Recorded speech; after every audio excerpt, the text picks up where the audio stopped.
Today we are here to hear and see the results of a full assessment of Anchorage from noted destination development consultant Mr. Roger Brooks of Destination Development Association.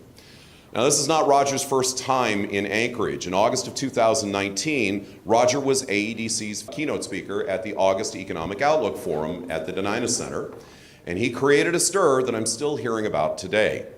AEDC engaged Roger to do a shortened 2-day assessment of downtown Anchorage and report the results to our audience. Now, Roger's insights about downtown Anchorage and the things that we could do to revitalize our city's so-called living room, where we welcome everyone who comes to visit us, created a huge buzz in the audience and urgent requests that AEDC hire Roger to come and do a full analysis of downtown and provide his recommendations for how to get our living room in better shape. We plan to do that very thing the next year in 2020, but I seem to recall something happened that year. COVID happened that year, and our plans were definitely put on hold for a while.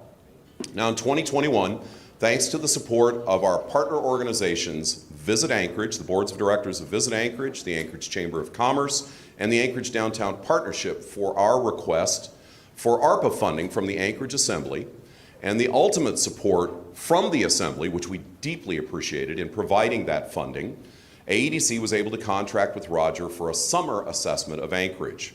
Now later in 2021, the Anchorage Community Development Authority provided additional support that added a winter visit to Roger's contract, and we deeply appreciate ACDA's support financially for that, and they're helping making this a full year-round assessment of Anchorage.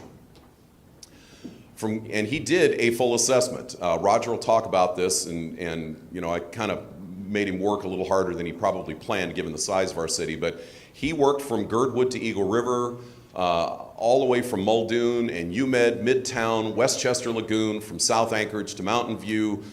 Roger's been everywhere in our city, and he was doing it through a secret shopper mode, so we didn't know he was here and what he was looking at and what he was seeing.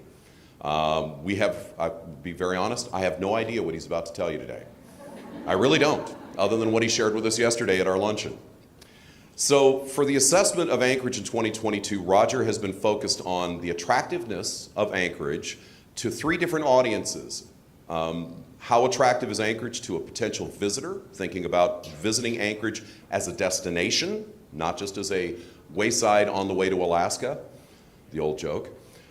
How attractive is Anchorage to a potential worker thinking about moving to Anchorage for a job? And how attractive is Anchorage to an investor considering making an investment in our city? Now, Roger spent over a week in January and over another week in July, he just finished up, assessing Anchorage's attractiveness to these 3 key audiences. And yesterday, Roger provided a brief 45-minute presentation of the highlights of his findings. Now today in this session, Roger will present over the next couple of hours all of his findings and observations, as well as his suggestions for strategies and steps that Anchorage can take to improve and strengthen our attractiveness to potential visitors, workers, and investors. And at the end of the presentation, there will be an opportunity for you to ask questions as a member of the audience of Roger. We are recording this session today. We have a 2-camera shot that we are putting together, and we will be posting on our website by next week. It will be up there permanently because it's going to be a reference point in time and in recommendations that will coincide with other work that AEDC is engaging in over the next several months that will be leading to a broader strategic effort that we will be focusing on with our partner organizations and the community to figure out what it is that we are willing to do, what it is that we are willing to invest in, and how we start to turn around our situation of this significant shortfall of labor force and this net outmigration we are seeing of our working age adults and especially of our younger working age adults, of which we are losing about 1/3 of our under 26-year-old workers to the lower 48. These are challenges. Yet we have probably 2 to 3 times as many jobs being posted in Anchorage as we have available labor force. It is a wealth of opportunity with a bit of a challenge in taking advantage of that opportunity.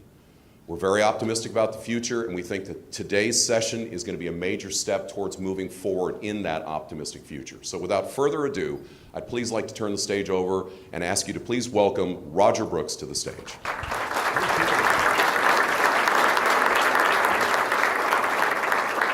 Thank you. How is everyone? Great, thanks for coming in today. It's awfully nice outside, so I really appreciate you coming inside for a couple hours. This is going to be fun, and thank you, Bill, very much. And I'm going to dig right in. And by the way, if you see any slide, feel free to take pictures of it. I am actually, we'll actually have the physical presentation that you're going to see, but feel free to take a look at anything and snap pictures of it. So what Bill talked about, this has been a destination assessment where we secret shop you. So before we got here in January, or before we got here in July, like more than a week ago, we got no input. We didn't ask Visit Anchorage, we didn't ask the community development, we didn't ask economic, we didn't ask anybody for any input. We came here just like anybody else would come here without a bunch of pre-input. Of course we went on the internet, we did some research, but just like everyone else. And so there was no heads up and no input on things to see, do, where we should stay, all of that. It was all left up to us. Just so you know, we have been doing this for quite a while. We have actually getting really close to 2,300 communities that we've assessed over the last 40 years. And so before COVID, I was traveling 250 days a year, secret shopping. And we've done that in 45 states, in every province across Canada, Western Europe, island of Mauritius down in Africa, Scandinavia, Sweden, you name it. And when we do this, there's two different areas. We look at marketing. You know, was it easy to find information about Anchorage? Was it good enough to close the sale? You know, how did you stack up to competition? Because even in Anchorage, you know, a lot of people think of Anchorage as not Alaska. It's the jumping off point to go see Alaska. And boy, were we surprised at how much you had right in Anchorage. And then, of course, what we're going to focus on today is the on-site assessment, which is all of our time we spent here. Your signage, your gateways, your wayfinding signage, or lack thereof. You know, overall appeal, critical mass, the collection of restaurants and retail shops and galleries and those things. Parking, restrooms, all of this stuff. And so we are going through all of this. And as Bill noted, we're wearing 3 different hats when we do this. So it's not just as a leisure visitor. You know, is this a place we'd want to live? You know, is it a place we would want to invest in or start a business or you know, just to be here? And for more than a day trip, even as a leisure visitor. And so with this, our entire focus is what else could be done to make Anchorage even better. And that's what this is about. And so I thought it was really, and you thought it was really important too, and so I was really glad that we were able to come here during the winter. And it was a whole lot different in the winter than it was over this last week. But I gotta tell you that this last week or so, waiting 2 hours to get into a restaurant, advantage winter. Really. I mean, so we started planning our summer trip. So we came here in the winter, and I'll tell you more about that. And then we started planning our summer trip. I gotta tell you that we own an RV. And since COVID started in 2020, we decided we're gonna hit the road in an RV. And in the RV, we have worked in North Carolina. We were in Pennsylvania just a couple months ago. You know, we've worked in Ontario. We did that also when the pandemic ended, you know, for 2 years, we were twiddling our thumbs, gaining a lot of weight. And then all of a sudden it started coming in. So we actually hit the road working in all these places in an RV. Now, one thing that's interesting is that we have become digital nomads. Did you know there are 1 million people, 2 million people full-time in RVs, 1 million of them work out of their RVs. So all of a sudden we became part of that class of being digital nomad. And by the way, when it comes to RVers, the #1 destination for RVers is a road trip to Alaska. The #1. You'll read about it in every RV magazine making that trek. You know, and so I just want to talk about RVers. We love the hotels. I love staying here at the Captain Cook. But about RVers, 2 million live in them full time. 1 million of them work out of them full time. You know, the whole COVID thing started this whole work from anywhere program, traveling nurses. I mean, I can't believe how many families are now doing this full time. Matter of fact, 2021, they sold more than 600,000 new RVs in just the US. The biggest year in history by far. And it's not just boomers. The average age of an RV or somebody purchasing an RV is 38. People can buy a house for $30,000 and go work anywhere. You know? So one challenge you have is you have to have what they call 4-season RVs if you're going to be in Alaska year-round. But 40% of Americans own one. And they travel more than any other group. And they do spend money, however, it's a little different. They shop where you as locals shop. Gas stations, grocery stores, veterinary clinics. I mean, they shop like locals because they have their house. That's their mobile house. So it's slightly different than the leisure visitor. So we thought, okay, we're going to spend a month and a half getting to Alaska, spending time in Alaska. Denali was on our list. I mean, all the way down to Homer. You know, we're going to do a whole bunch of this. And then all of a sudden, we started looking at fuel prices. And worse than Anchorage is British Columbia, where diesel, which is what you haul these things with in our case, is $7 a gallon. Now that is turning liters into US gallons and taking in the 30% exchange rate. It would have cost us about $1 a mile to get here. But you know what? The cost of rental cars in Anchorage is sky high. I know your average hotel prices downtown are like $450 a night. We thought, you know what? I think we'll still do it. It'll be an experience of a lifetime. You know, us doing this, it's still on our bucket list. And then just 3 weeks ago, this is the news we got. So we were sitting there figuring out how can we get around this. We finally figured out a way to get around it. And then we're like on the fence. Should we do it? Is it going to take that much longer? And then in the lower 48, 300,000 people saw that. And we went, RV's out. So, just so you know, and this is not a criticism, you know, the federal government says if you're going to displace homeless people, if you're going to put them out of one area, you got to provide another area.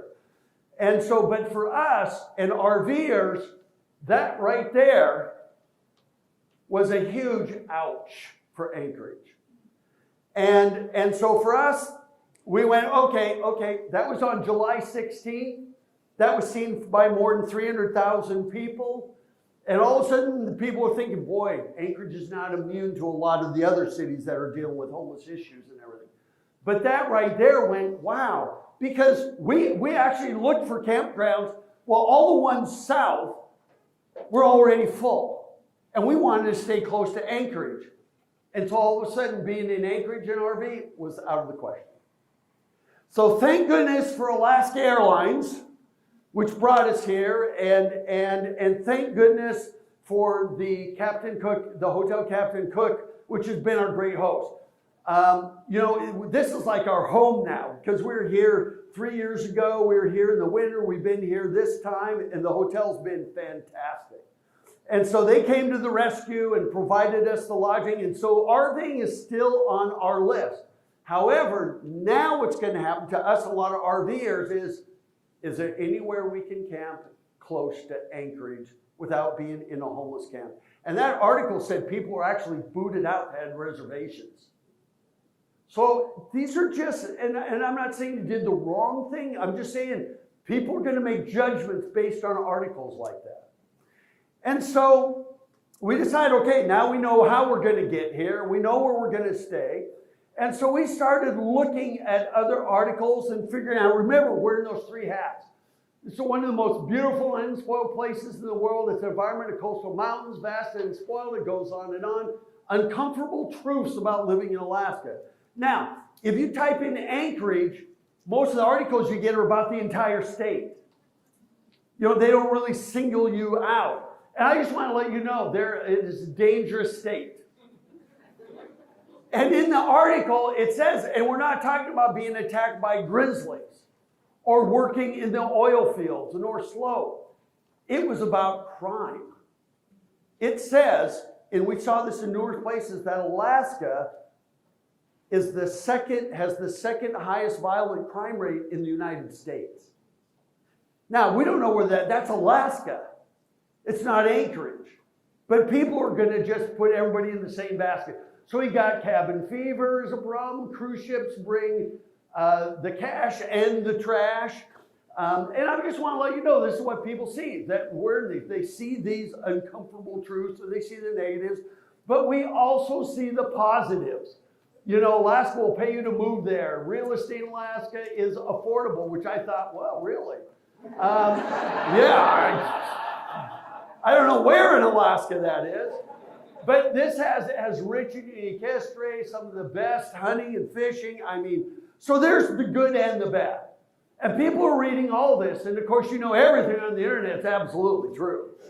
Yeah, right. And so, you know, it has tips on moving to Alaska. And so there's some good, there's some bad, but these are things that people do. We look for best schools.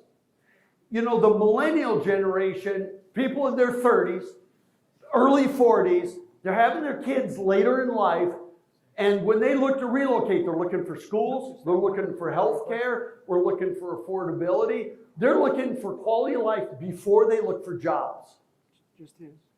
And so, you know, so they're going to look on niche.com at schools, what rate's high.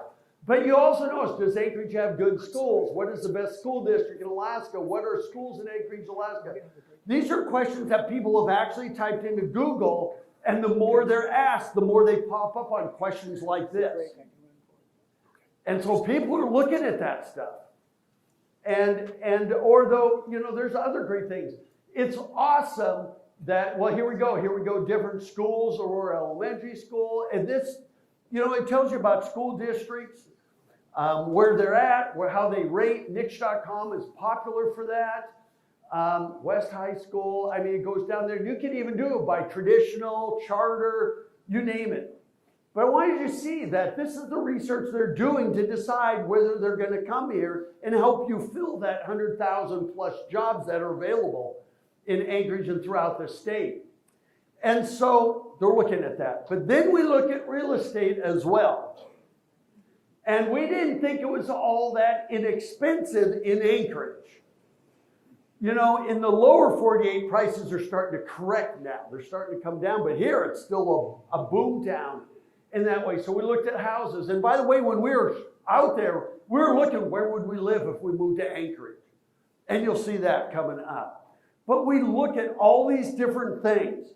You know, results for Anchorage in livability.com. You know what's really cool? Livability.com ranks cities. By the way, in the United States, there's 19,500 cities and towns. 19,500. And out of thousands of mid-sized cities, Anchorage was ranked number 23. That is awesome. Yeah, that is great. And that's just recent. And so they talk about the natural attractions. They talk about everything you have. And then, of course, you can see all of this, you know, like right here, reasons to visit. You know, Google picks up this. And by the way, Google commands 84% of all web searches over Bing and Yahoo and all the other search engines. I mean, you know, we Google things now, right? And so what's really cool, we talk about even visiting Anchorage. Of course, Visit Anchorage came right up. And by the way, 85% never go past the first page of search results, do you? So we're looking at that first page, and so it's great. And they do a great job. So we did a lot of internet research. We looked at their YouTube videos. And one thing you need to know, that tourism is the front door to your non-tourism economic development. Anybody's going to come here, site selector, investor, commercial real estate agents, all these bankers, anybody that's going to be in the investment field, they're coming here first as what? A visitor. Is this where they would want to live? Their client would want to live. The employees would want to live. And so that's where tourism ranks right there. Our initial overall findings were this. It's not very safe. These are just us doing our research. Not very safe. Schools are okay. The charter schools were rated really high.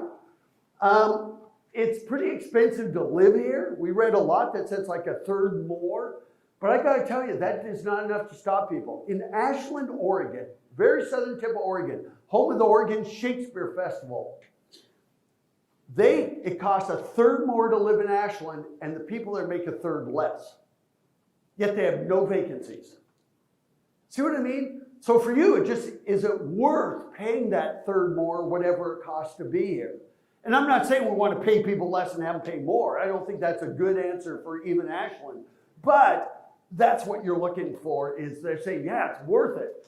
So these are just, it's an expensive city to visit. I mean, hotel stays right now are like $450 a night, I think was like the average in downtown. I'm not sure about the ones in Midtown. Recreation, world class.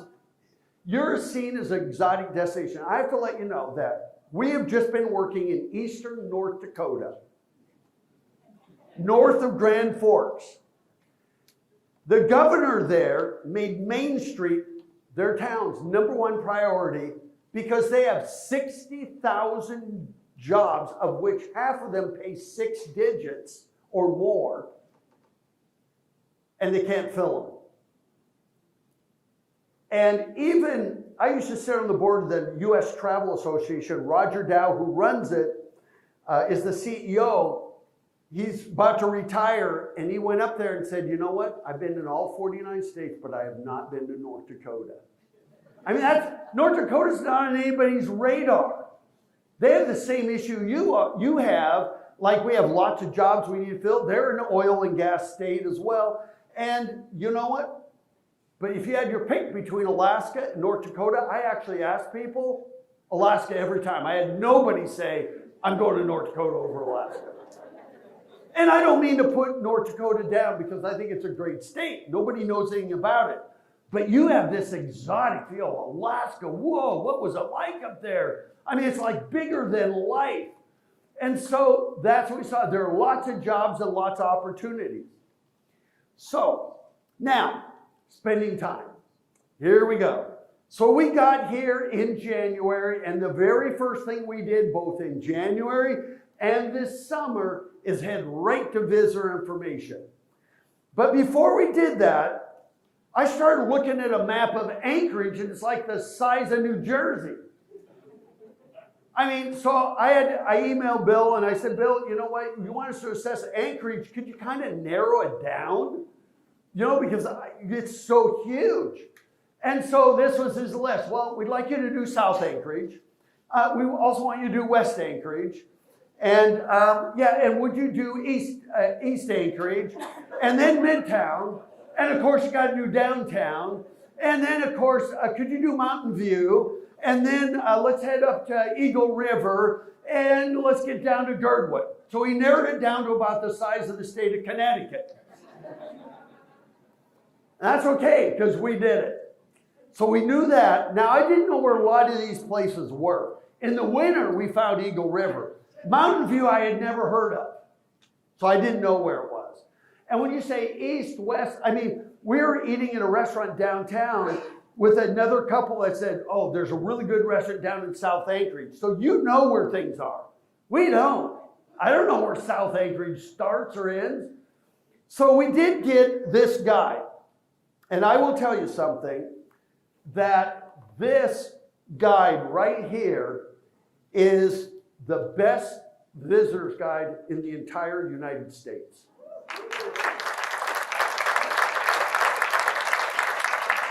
It's not just full of ads, it's got its share in the back, but it does a really good job. It was our Bible because it's helpful, not just an advertising piece.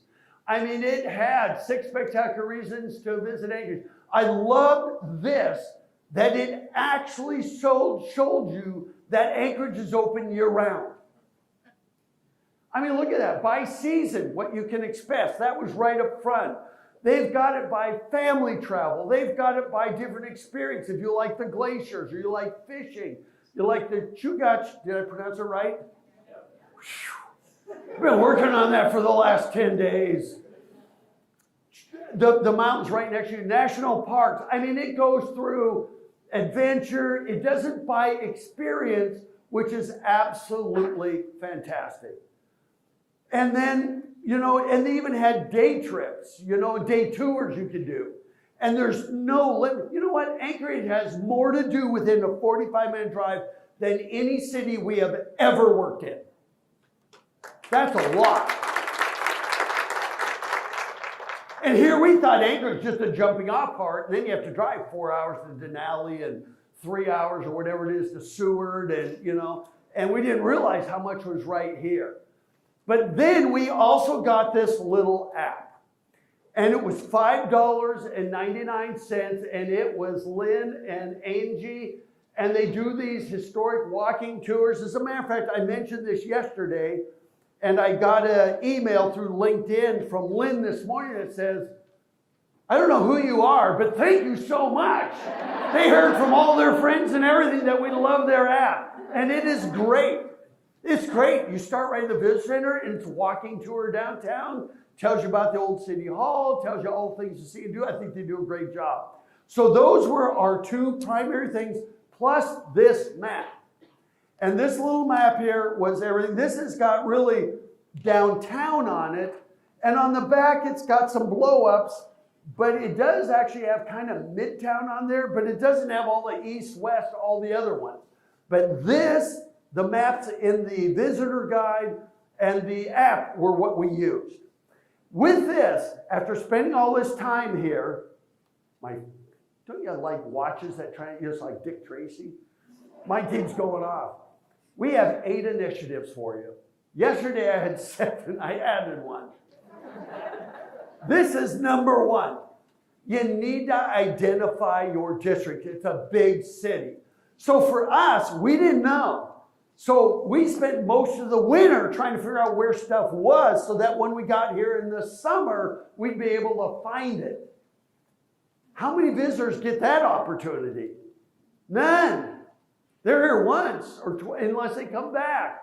And so we did a map. We figured, well, that must be about West Anchorage. We're not positive, but let's just draw a line there. And then let's just say, well, this must be South Anchorage. I think it went clear down to 100. So we thought maybe like 50th Street to 100 would probably be South Anchorage. I don't know. We're guessing. Then we have East Anchorage over there, you know, kind of against the Chugach Mountains, you know. And then we've got Eagle River, Mountain View, North Anchorage, and then, of course, we have downtown right there. And then we figure whatever's left over must be Midtown. And so we kind of had to figure this out.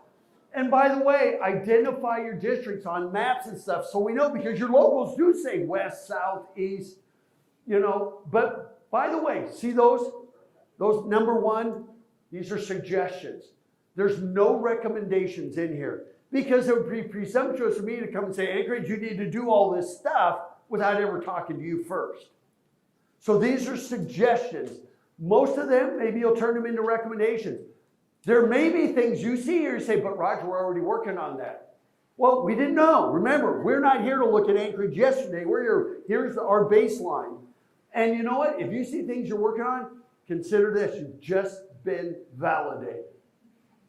So, with that, you know, we did see like the Arts District. At first, we couldn't figure out if that's a beluga whale or what that is, and the arts district, but at least there was some identification. And, but we do believe that there needs to be, pedestrian wayfinding. And if it's an art district, this is in Asheville, North Carolina. Notice the little finial, this little thing right, where's my pointer going? It's not there. You can see the little finial on top. On every sign, it's different. It's an arts district, so they actually include that on every sign, a little piece of art. So we did see that. So we kind of knew there's an art district downtown. We don't really know where it starts, ends, not really well defined. We did see pole banners for the mushing district, which we think is cool. I'm not too sure where that is right now, but there are ways to identify districts. One of the easiest ways is to do this. By the way, those are not bricks. That is actually stamped into the asphalt. It's called street print or Duratherm process. And you can do snow removal right over it. It's not paint. It's actually embedded down in the asphalt a little ways. So you can have whatever design. If it's an art district, maybe the crosswalks look very artistic. It's a great way to identify your districts at your crosswalks, at your intersections. So whether you do that, there's some ideas where there's intersections. This is a great way to do this. And it's like $8 a square foot.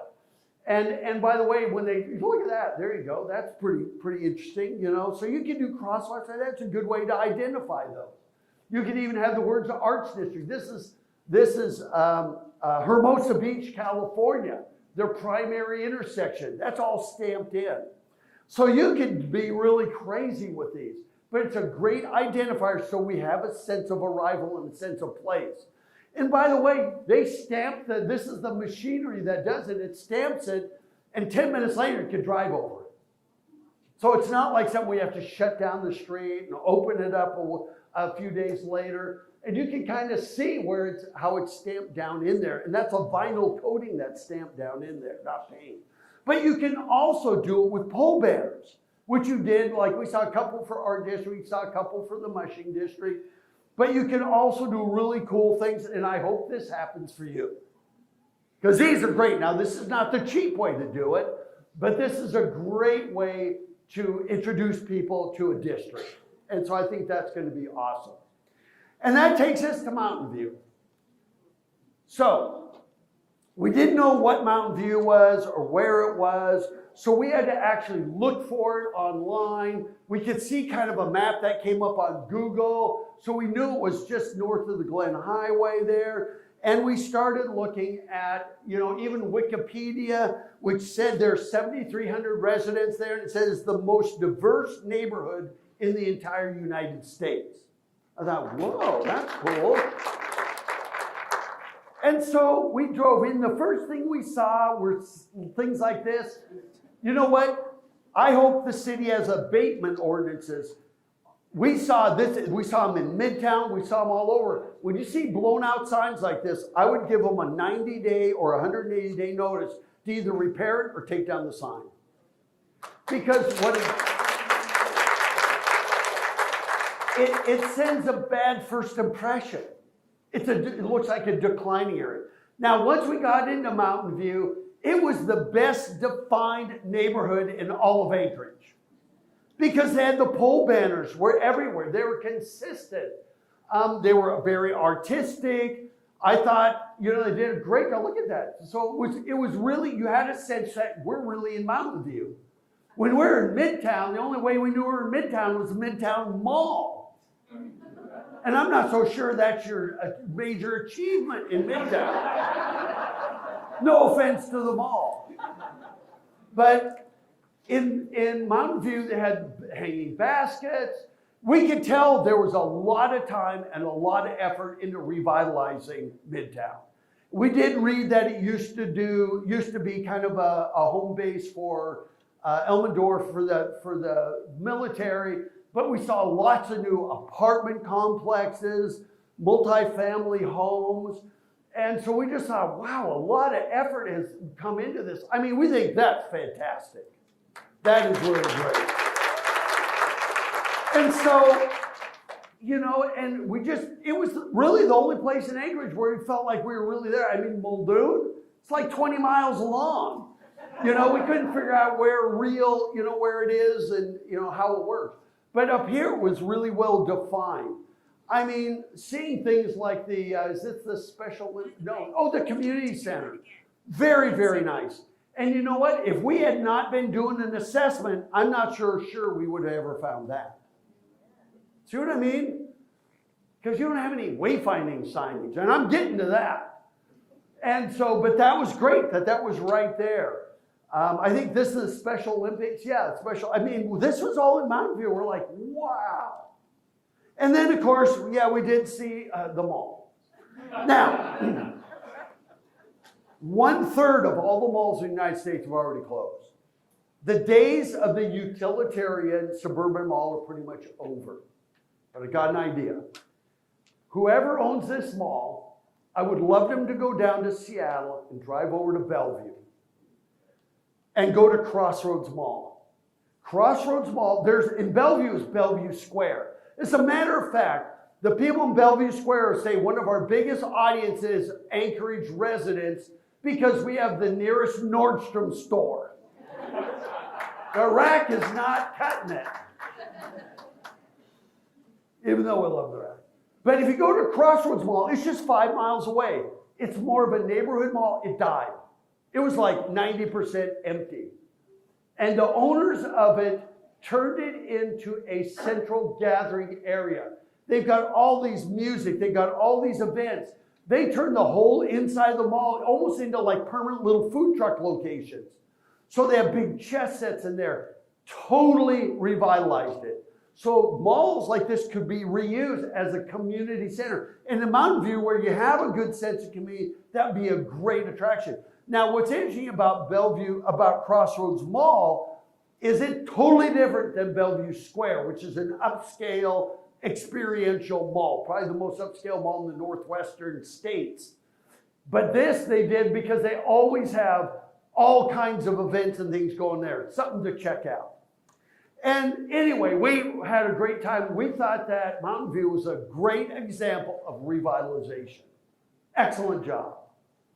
So, while we're in the area, we thought, well, is East Anchorage, I'm not sure if Muldoon is East Anchorage or if Muldoon is considered separate from East Anchorage. We're trying to figure it out. But while we were there, we went, where did that come from? Somehow we missed it when we're on the highway. But we thought, man, you got a Bass Pro right here. That's awesome. We did go here. If we would have had time, we would have gone and seen Thor, what is it, Love and Thunder or whatever the new movie is. We didn't have, you guys kept us so busy, we didn't have time to do anything fun. Actually, the whole thing was quite fun. But, movie theater, this is all right in that area. We had no clue. We had no clue any of this existed. We'd been here in 2019. We'd been here even in the winter. We kind of knew this was here, but we didn't know. And what's cool is you even find a high school, but look at that. High school actually has wayfinding signage. Wow, what a concept. They can actually tell you how to get around the campus. Now try to do that for the entire city of Anchorage. And so we thought that was great. While we're in the area, we did go to the Alaska Native Heritage Center. We did go there in the winter. We walked in, no admission, nothing going on. We went down the stairs and there was displays, stuff leading up was like under construction. We thought maybe they're not even open. So somebody says, oh no, feel free, just walk around, look at things. But we didn't know what to think. One thing they could use, and I should have made this a suggestion, if we go there in the winter, we didn't know whether we should even go back this summer because there was nothing going on. There was no signage that says, if you come back in June, July, whenever, then we're going to see live performances. You're going to see artisans in action. There was nothing. We were just kind of like, this is it. And so they could do a better job inviting us back because we did come back just this last week. Now, the first thing we saw were these. We thought, yeah, we need those in Midtown. We need those everywhere to identify your districts. I mean, wouldn't that be cool when you're going down the old Seward Highway and you want to come into Midtown or wherever you're going? So we did go back there this summer, and it was an entirely amazing experience. Love what they do there. I mean, the kids doing the dances and telling the stories was amazing. We even picked up a whole calendar of events. The displays were lit up. They weren't lit up in the winter. You know, we're sitting there in the dark, you know. And I was glad it was open in the winter, but it would have been nice to know that, boy, you got to come back during the summer. You know, they had the artisans in action. We actually purchased art. We actually collect Native American art. And so we did do that there. I mean, it's just a beautiful grounds to walk in. I mean, even this, I mean, that's the door. I think that was so cool. We went in there and there was a girl talking about how they lived and everything. Fantastic. It was fantastic. Loved it. And so while we're driving around, though, we kept finding these markets everywhere. You had neighborhood markets everywhere. But there's no real clearinghouse that says the Muldoon market has this. It's on Saturdays from 10 to 2. And then when you're done, go do this one. There was no, we just kind of stumbled upon it. We said, well, there's a bunch of little vendor tents. Let's stop there. And it would be good if there was some kind of place where we get a list of where these are happening. You know, because they're great. And as visitors, we love public markets. We looked at housing areas, Muldoon. We kept going down Muldoon. Now, is Betty Davis High School, is that along Muldoon? No, that's out of the air. We did run into that, and it looked like a great high school.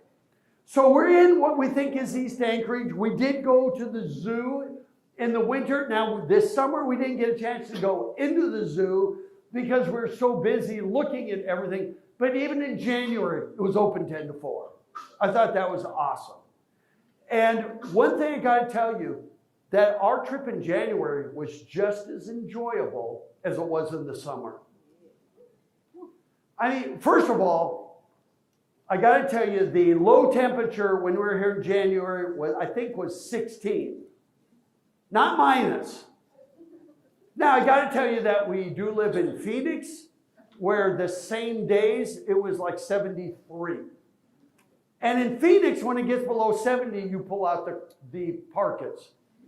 Here, if it's above 50, everybody's out in shorts and t-shirts and saying it's too dang hot.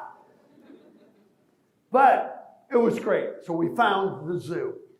But while we're at the north end, we decided, well, let's go over to Eagle River. Now, Eagle River, we saw in the winter, we went to Eagle River, we turned around and left because we thought this is not Anchorage. See what I mean? I mean, it has its own gateway, it has its own community. But now that we know it's actually part of Anchorage, we decided, okay, let's check it out. Now, couple things they do. Fantastic gateway. But they do a good job. See these little stone pillars? They're all through town. So you have a sense of place. Remember I said about identifying your districts.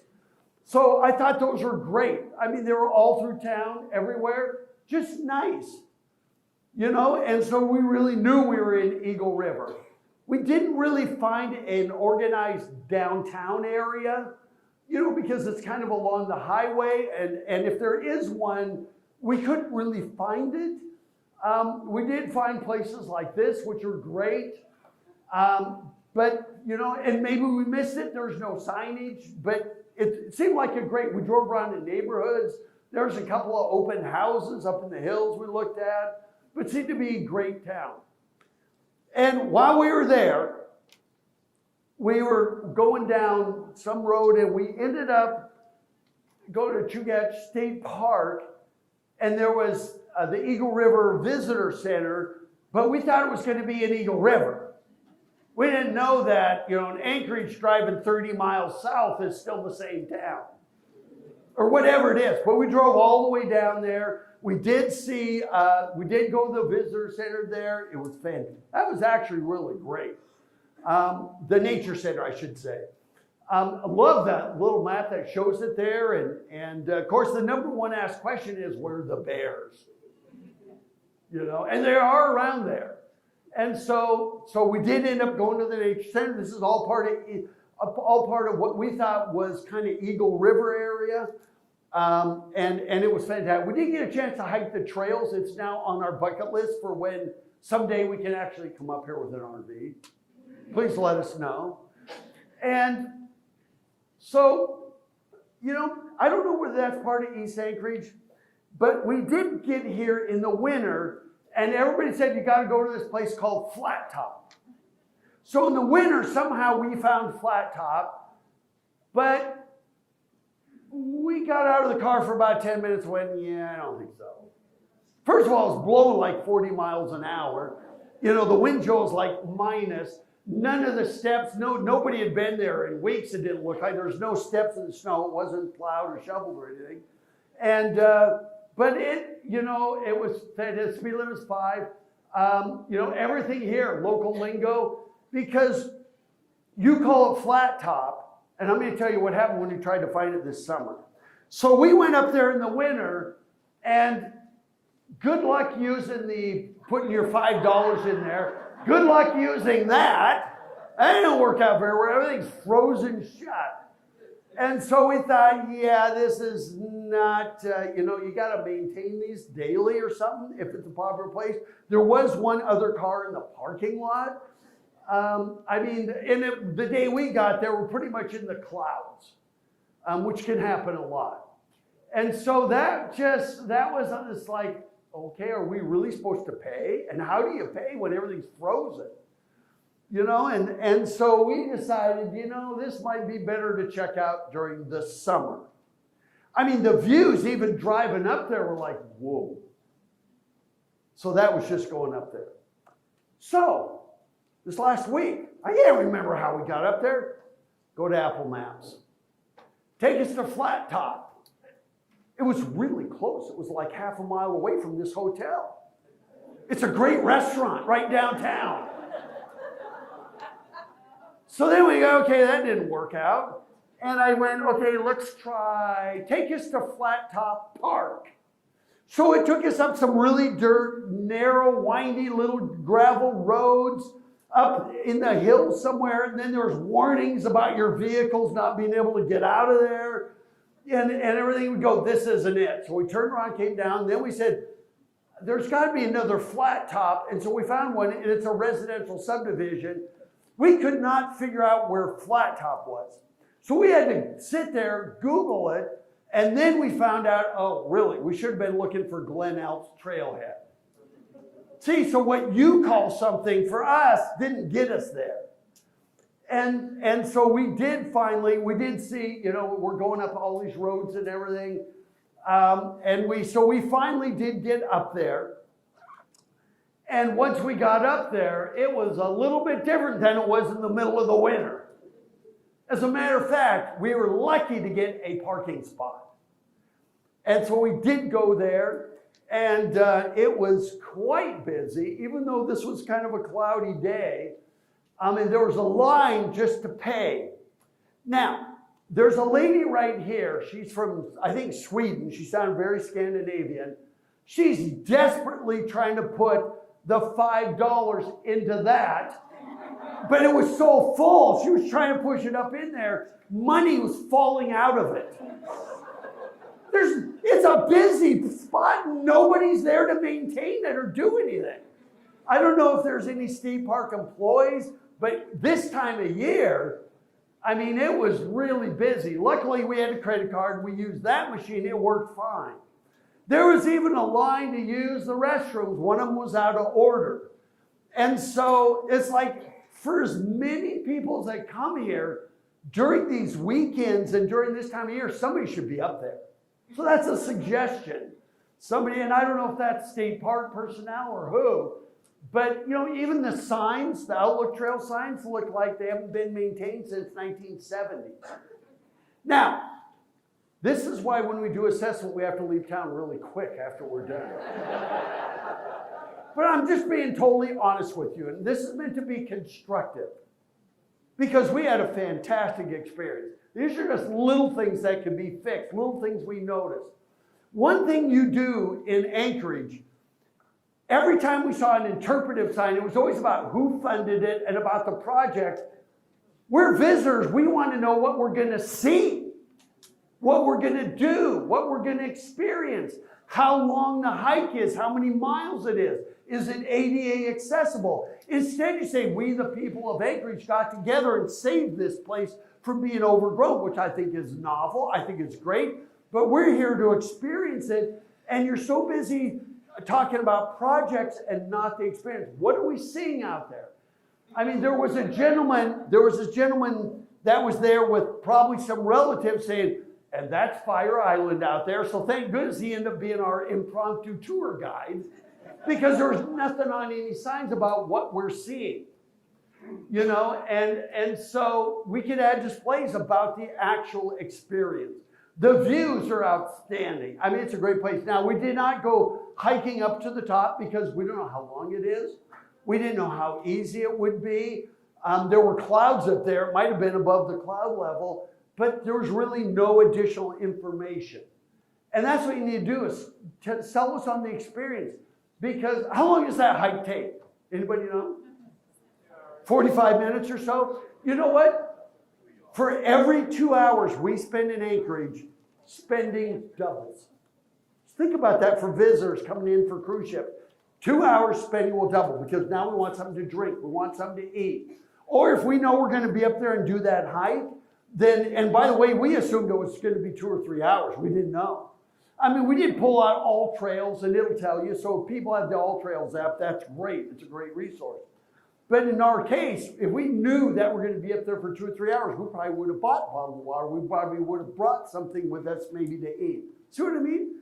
So that's how important this is. That brings us to initiative number 2, which is helping us find stuff. Because even in the winter, when we arrived at locations, the signage wasn't exactly helpful.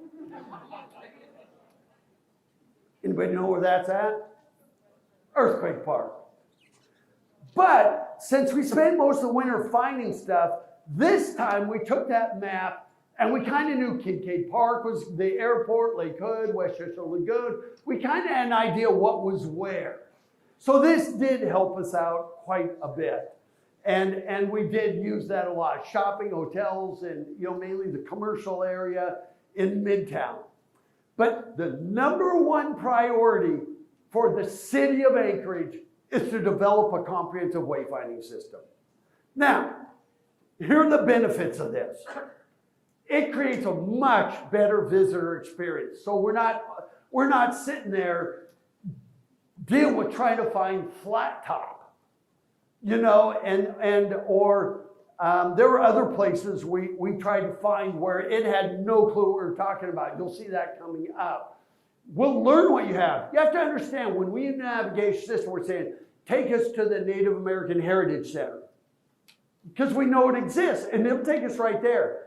But there may be visitors that don't even know it exists, but they see it on a sign and say, whoa, we should check that out. So navigation systems are not a substitute for wayfinding. It'll increase your visitor spending dramatically by having wayfinding. And you'll keep us here longer, and you'll keep us coming back because of all things on the side. And you can mitigate how we're traveling around the city, and it will create the desire to live in Anchorage because now we know what you got and where it's at. And you have a lot of stuff. Had we not been doing an assessment, had we not had, by the way, across the country, 5% of people go into visitor information centers to get this kind of information. That's nationally. Let's say it's 50% in Anchorage. Well, what about that other 50% that are not going to the visitor center? They're here because they're going to get on a cruise ship the next morning or whatever. That is where wayfinding can, and we're talking about pedestrian wayfinding as much as we're talking about vehicular wayfinding, like this one in Logan, Utah, or this one in Modesto, California. By the way, on wayfinding signs, you never put more than 5 items. So you can't sit there and list everything, but you can say, here's what's fairly close by. This is Greenville, South Carolina. These are all vehicular wayfinding signs that you're seeing right here. This one's in Woodlands, Texas. Love that sign. And in your downtown, you should have your districts. This is Kalamazoo. You can see the different colors for their districts. And the masters of wayfinding would be Disney. You can't go to a Disney park without wayfinding and figuring out what's where. And so there you go. It is not a substitute. So don't give me that, hey Siri, you know, oops, my watch is going to go off. Or you know, Google Maps to find stuff. This tells us what you got and where it's located. So it would include the vehicular wayfinding. That's really important, like attractions, amenities, parking, visitor information, pedestrian wayfinding in your downtown, where public restrooms, you know, restaurants, and it wouldn't list every restaurant, but it would just give you general directions to attractions like the museum. Trail signage and markers are really important. 24/7, we always think visitor information should be working around the clock, having kiosks, you know, and you'll see some of that coming up. And so this is pedestrian wayfinding. That's in French Lick, Indiana. So having these as a combination for all those people that are coming here and they're on buses, but they're staying here at this hotel. I see them every morning. They go outside and they're looking around, you know, going, well, what's within walking distance? Granted, the hotel staff does a good job. The cruise ships do a pretty good job. They keep a line at Snow City, right down the block away. And so, you know, smart destinations even do that. Yeah, I don't know where your ATMs are in downtown. This is in Asheville, North Carolina. They have some pedestrian wayfinding like that. They also have it like this. And so this is all the experience. But here's the thing. What you see coming up on your screen, there's no wayfinding to any of this. Now, there are a few signs that say to the airport. When you get about a block away from Kincaid Park, it'll say Kincaid Park ahead. Well, great, we're already here. Most of your wayfinding is just outside of it. There's no wayfinding from the center of downtown out to these places or from those places. Look at all this stuff. I mean, holy smokes, you're seeing all of the stuff. We're going, there's no wayfinding to any of this. But wait, there's more. I'm not done yet. I mean, look at all this. How are we supposed to find all this stuff? And it doesn't mean we can put all this stuff on every sign, but we can say, here's our, you know what? I wonder how many people come to the hotels in downtown, getting on cruise ships, have no clue where the Alaska Museum is, which is world class. Just no clue. And it's within walking distance. Look at this stuff. You know, I mean, there's just tons of it. We even have a video. We have the Destination Development Association. There's a video that even tells you how to do this. Step-by-step instructions. And there's 3 parts. What's included in wayfinding, the rules of wayfinding, and how to get it designed and get it out there. It is your #1 priority. It even educates your locals on what you got and where they're at. When they come to work, they say, oh, I didn't know that was over there. I mean, those are your frontline employees. A better experience. You know, all of these things. Some of these I'm just repeating again because it's so important. And that includes your district gateways. Are all part of wayfinding. All of these things. It is so critical. You know, I love what they did in Greenville, South Carolina, because this you can use. They have a signs right here. Let me do a closer up one. Notice they even have shops in there. The shops, by the way, they pay like $5 a month to have Costas menswear on there. But how many of your great businesses are on the little side streets, A through L, that we miss because we're walking up and down 4th? See what I mean? So even doing this, it's self-funding. Could help us discover some of your best galleries are on the side streets. Your best eateries. You know, this is downtown Stockton, California. And by the way, wayfinding is an investment, not an expense. The average wayfinding system done by research will increase retail sales and services by 18%. That's a lot of money you're leaving on the table. Finally, one of the best advantages of having wayfinding is that if you do, you can cut the divorce rate in half. Because you know us men, we will never ask for directions. Right? So, yeah. Has that been there, done that? Yeah. This is Appleton, Wisconsin. They have pedestrian wayfinding there, shows you where the parking lots are, the parking garages are. That sign was $750. It's got an aqueous coating on it so the graffiti won't stick on it, ice doesn't stick on it, it has stainless steel hardware. They put up 17 of those. And Appleton, Wisconsin is a pretty well-defined, much smaller town. I mean, downtown Appleton, Wisconsin is smaller than probably Midtown. And yet it increased their retail sales by almost 20%, just adding 17 signs. Even pole banners can be used for directional visitor center. So that's how important this is. So once again, recap: vehicular wayfinding, pedestrian wayfinding, trail signage, your amenities, attractions, services. I mean, place identifiers. You've arrived, at a trailhead or a library or a museum.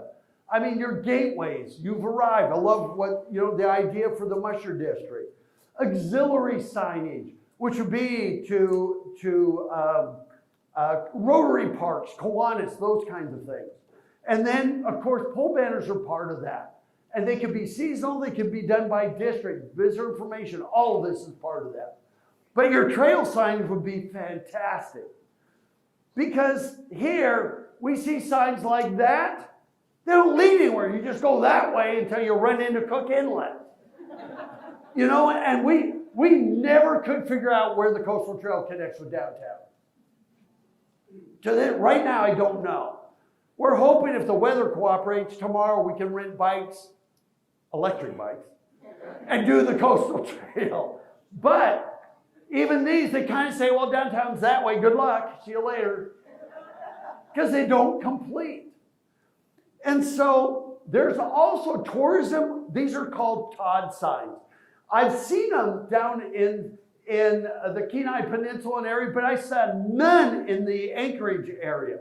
These are tourism-oriented directional signs. These are for private businesses. There are some rules. This is the size of the sign. You have to have 25% of your groceries that need to come within people from out. So we can't put it for every restaurant. But you have some attractions that are a little bit out of town that could probably use Todd signage. And then application fee is $100, $400 for the signage, but you have to maintain it, you have to buy the signs, you have to have them installed. Now, I actually think Alaska's charge for these is out of line. I would love to see the state go look at Wisconsin's example. Because Wisconsin, it's done by the county, the fees include the actual manufacture and install of it. It might be like $600, a couple $100 more. But I'd like to see the state Department of Transportation change theirs to more like Wisconsin. Wisconsin does a really great job with Todd signs. It's still self-funded. It doesn't cost the government anything. Private industry is paying for it. But I thought it would be a good way to incentivize some of your businesses into doing this, because by the time you're in doing this, you're $1,500, and that might, some business say, well, forget it then. And so this, I took this in Wisconsin. We were there a few weeks ago. Henning's cheese store, 1.5 miles. Now the business paid for that. So that's the blue signs you'll see in other states and in other areas. Because you have some shops that are such good attractions that aren't that easy to find. You don't just trip over them downtown, like the Yule Factory. I mean, it's a great place. I mean, the stuff they make is incredible. Even Bass Pro, it's a huge retailer. Our favorite place. Every time we go in there, we go into the chocolate section and we walk out going, how much do we spend? $100. By the way, we spent $100. It's almost all gone. Now we got to go back. But these are little places we might miss because they're not right in the heart of downtown. So while we're out there, we did go down to Girdwood. When we were here in 2019, we did stay at the Alyeska, which was great, and I've heard about it for years. But one thing about Girdwood that really struck us was how beautiful it was. And I'm not just talking about the glaciers and everything around there. I'm talking about the businesses in the town of Girdwood, what they did for beautification.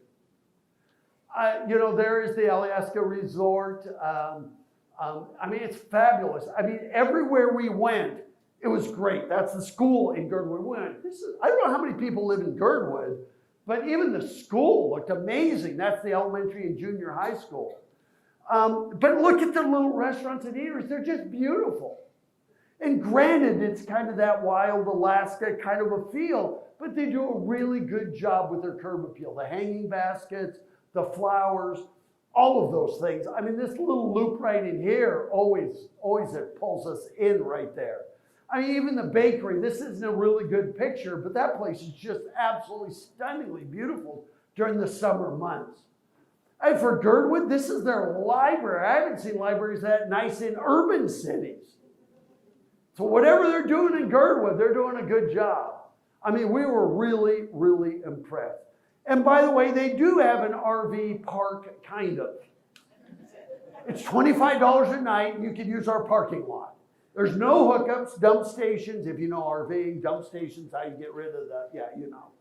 And so that was there, so that was nice, and that parking lot was full.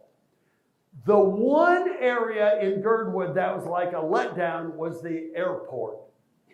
It seemed like it was overgrown, out of business, and there are some scenic flights in there, but everywhere we went, it was like moss on all the roofs and everything. That was the one downer in Girdwood, was just that.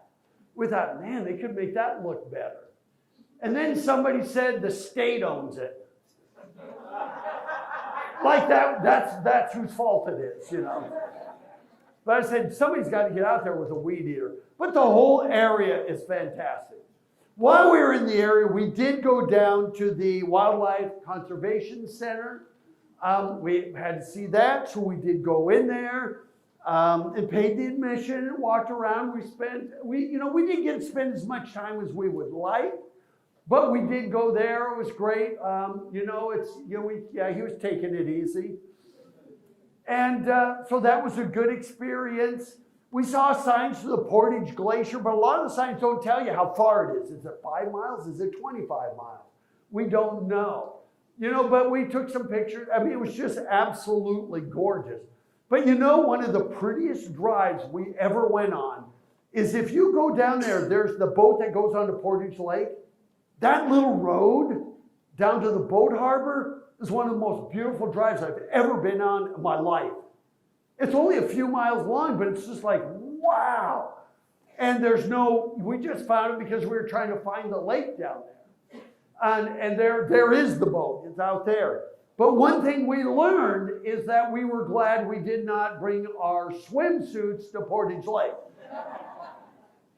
That looks like a little chilly, even at the end of July, beginning of August. But the area is just absolutely stunning. So that's kind of our South Anchorage a little bit. We also did go into West Anchorage. And in the winter, yes, that sign to Earthquake Park was covered, but we did find it. And I got to tell you that we thought Earthquake Park was prettier in the winter than in the summer. Plus, no mosquitoes. Woohoo! We were there in the summer, and man, I just got swarmed. I thought I was going to get killed. But then I remember Alice, our tour bus guide. She said that there are birds in Anchorage that can eat 1/4 pound of mosquitoes in like an hour. And then she exclaimed that means they ate 4 mosquitoes. They are big. But in the winter, we didn't have that. It was just magical. The displays were a little bit hard to read. And we're not saying you have to go out there every day and clean them off. But it was just such a peaceful place. Every once in a while, we'd see fat tire bikers go through. We saw more fat tire bikers than we saw people on cross-country ski. We did go there again this summer. Now the sign is uncovered, so now we know what it actually says there. I mean, the same spots. It was beautiful. Now we can read the displays. You know, when we saw those in the winter, we kept going, why? Or in the summer, we kept going, why are those so high? Well, we might have been standing on 3 feet of snow, you know, and so, but once again, it's beautiful. While we were there, our first wildlife encounter. But you know, that's not with a telephoto lens. He's like right here. I could almost pet him, but I didn't because I understand that the wildlife in Anchorage and in Alaska can be incredibly wild. So I wasn't too sure what to expect, but I have seen Monty Python. Yeah, the killer rabbits. So when we're there, there's no real trail signage. And we could see bikers cruising through there. Sorry, that one was kind of out of focus when I took that. But we see all these trails there, but I'm not sure. I think this is along the coastal trail, am I right? But when we come to an intersection, do I go left, right, straight, back? No signage. So we're at Earthquake Park, and yes, I was around in 1964. I'll never forget, as a kid, I still ingrained in my brain getting a copy of like Life magazine or Look magazine, those big, huge magazines, had all these big, huge color photographs of the earthquake. But one thing that was really interesting about this, besides it being a beautiful park and a great place, you could see the families there, was that Alice, before I get to Kincaid Park, Alice, our tour driver, she told the stories about when that earthquake happened, how that dropped 35 feet, and people were like chaining arms together, pulling people up out of that as their whole neighborhood is sinking into the sea. The way she told the story, we were all in this train going, whoa. People were going, wow. I mean, you got to tell the stories that really put it to perspective what happened. In the winter, we never found Kincaid Park. We didn't even know about it. But then we saw somewhere it said Kincaid Park is like the signature park. The wayfinding starts about a block away from Kincaid Park. And even the drive down into the park is just spectacular. So we drive into the park, we get there, there is this building here, it's locked, we have no clue what it is. Is it a restaurant? It can't be public restrooms since we have to have porta potties outside. I don't know if it's closed because of COVID and somebody hasn't told somebody yet that we're pretty much out of that. Not totally, but you know, we had no clue. There's no signs, no anything. What is that building? A chalet. So what does that mean? What is in it? Oh, it's a rental space. Okay, so it should say event venue somewhere on it so that people know they can rent it. It's a ski area. You know? What's that? It's a cross-country ski area in where? Oh, yes, but the building itself, we weren't too sure. The area we could figure. What we thought was really great, the signage here was excellent. Right here, this sign right here shows the disc golf course, you know, where it's at, the layout. Lots of bikers there, lots of families there. But this sign we thought was excellent. Now, a couple of things. First of all, we would love to see the sign in other areas because we had no clue about the coastal trail, where it goes, where it starts, where it ends. We just heard that it was something we needed to do. And so we did see these signs there. We're checking them out. And the very first thing is why is north facing southeast? Come on, we're trying to get our bearings here. So I'm looking at the map like this, trying to figure out where it is, because I spent the last week trying to figure out where north was, and all of a sudden it's upside down. And so it'd be nice if these were turned so north is north, so that we can keep our bearings of what's where in Anchorage. But I would have loved to have been on the committee that named some of these trails like Toilet Bowl, or Hanging Chad, or Middle Earth and Second Breakfast. So those were great, loved it. But you know what was missing was like, what are the distances? You know, is this, like if we walk down the trail, how, is it a mile to the water? Is it 5 miles to the water? Is it 500 feet? We don't know. It would be good to know what the time is if you're hiking these. you know, there are these little things, number 20, K22, K25, you know, but, and the other thing is, wouldn't it be great if there was a little brochure holder that had a trail map? You know, you can get them, they're like $10, put it on a post and put a trail map there, because we would use it. Luckily, we have All Trails, and All Trails had this on it, and we used All Trails, but I wonder how many people, they're just sitting there, they don't know, maybe they don't have All Trails, maybe they don't have that. Because this, you can't take it with you, can't carry that big sign with you. It would have been nice to have this for people that are visitors to the area. So we did go hiking down there, and I have this big honking camera, and we started going down the hill, and people said, there's a moose down there, there's a moose down there. You know, I went, yeah, great. So we kept walking down the hill. There's a moose, and she has her calf with her. I almost said cub. Wrong species. But we kept going down there. We never did find a moose, but it's a beautiful trail. And, you know, even going down the trail, we did see this, and it says on there, we love the fact it's got the emergency locations on there. But it says 9.5 miles. From where to where? No context. See what I mean? So it'd be good if it had some little context that say 9.5 miles, and we don't know where the start or the end is. We don't know where Kincaid is the beginning, the end. I don't know whether the trail is 10 miles long and we're only half a mile from the end, or whether it's 50 miles long. So it'd be good if there's more context. And you can do that on a trail guide without littering the trail with signs. And so we did get all the way down to the water, never saw that moose. Rats! So far, we're up to one bunny rabbit. But on our way back, we're going up the hill, we're just trudging up the hill. We get almost to where the disc golf is, and all of a sudden, about from you to me, she walks right out in front. I was like, whoa! We walked all the way down the hill, and there it is, at the top of the hill. Which, you know, it followed us for like half a mile. And we were right there keeping his eye on it. It didn't even care about disc golfers or anything. It was just like doing its own thing. So we did get to see that encounter.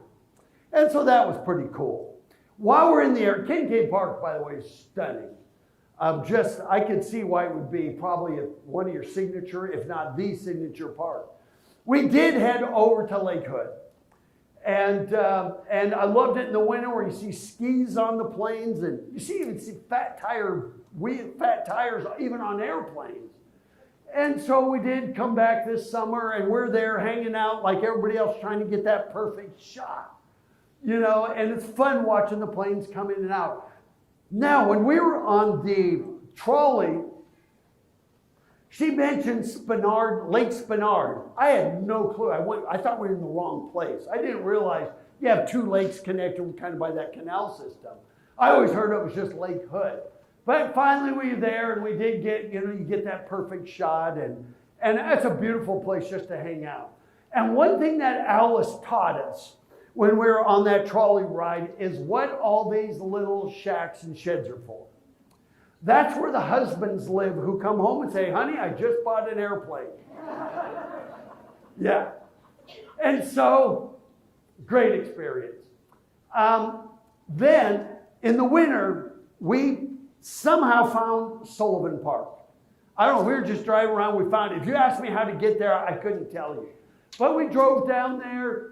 It was beautiful. The life vests weren't being used that much. You could see in January, but you know, the signs are covered, which is fine, we get that. But then we saw, oh cool, it was out there being groomed. I mean, trucks are driving around on the ice, and then we saw people ice skating there. When we saw this, we said, you know, Anchorage wouldn't be that bad a place to live in the winter. It wouldn't. I mean, there were people out there ice skating out there, and that's bigger than any ice skating rink. And then there were people out there walking their dogs. I mean, life was normal, it seemed like. Because when you're from the lower 48 and say, would you live in Alaska? They go, no, it's too cold. I'm going, but the quality of life, I don't think, I'm sure it gets old for you after a few months.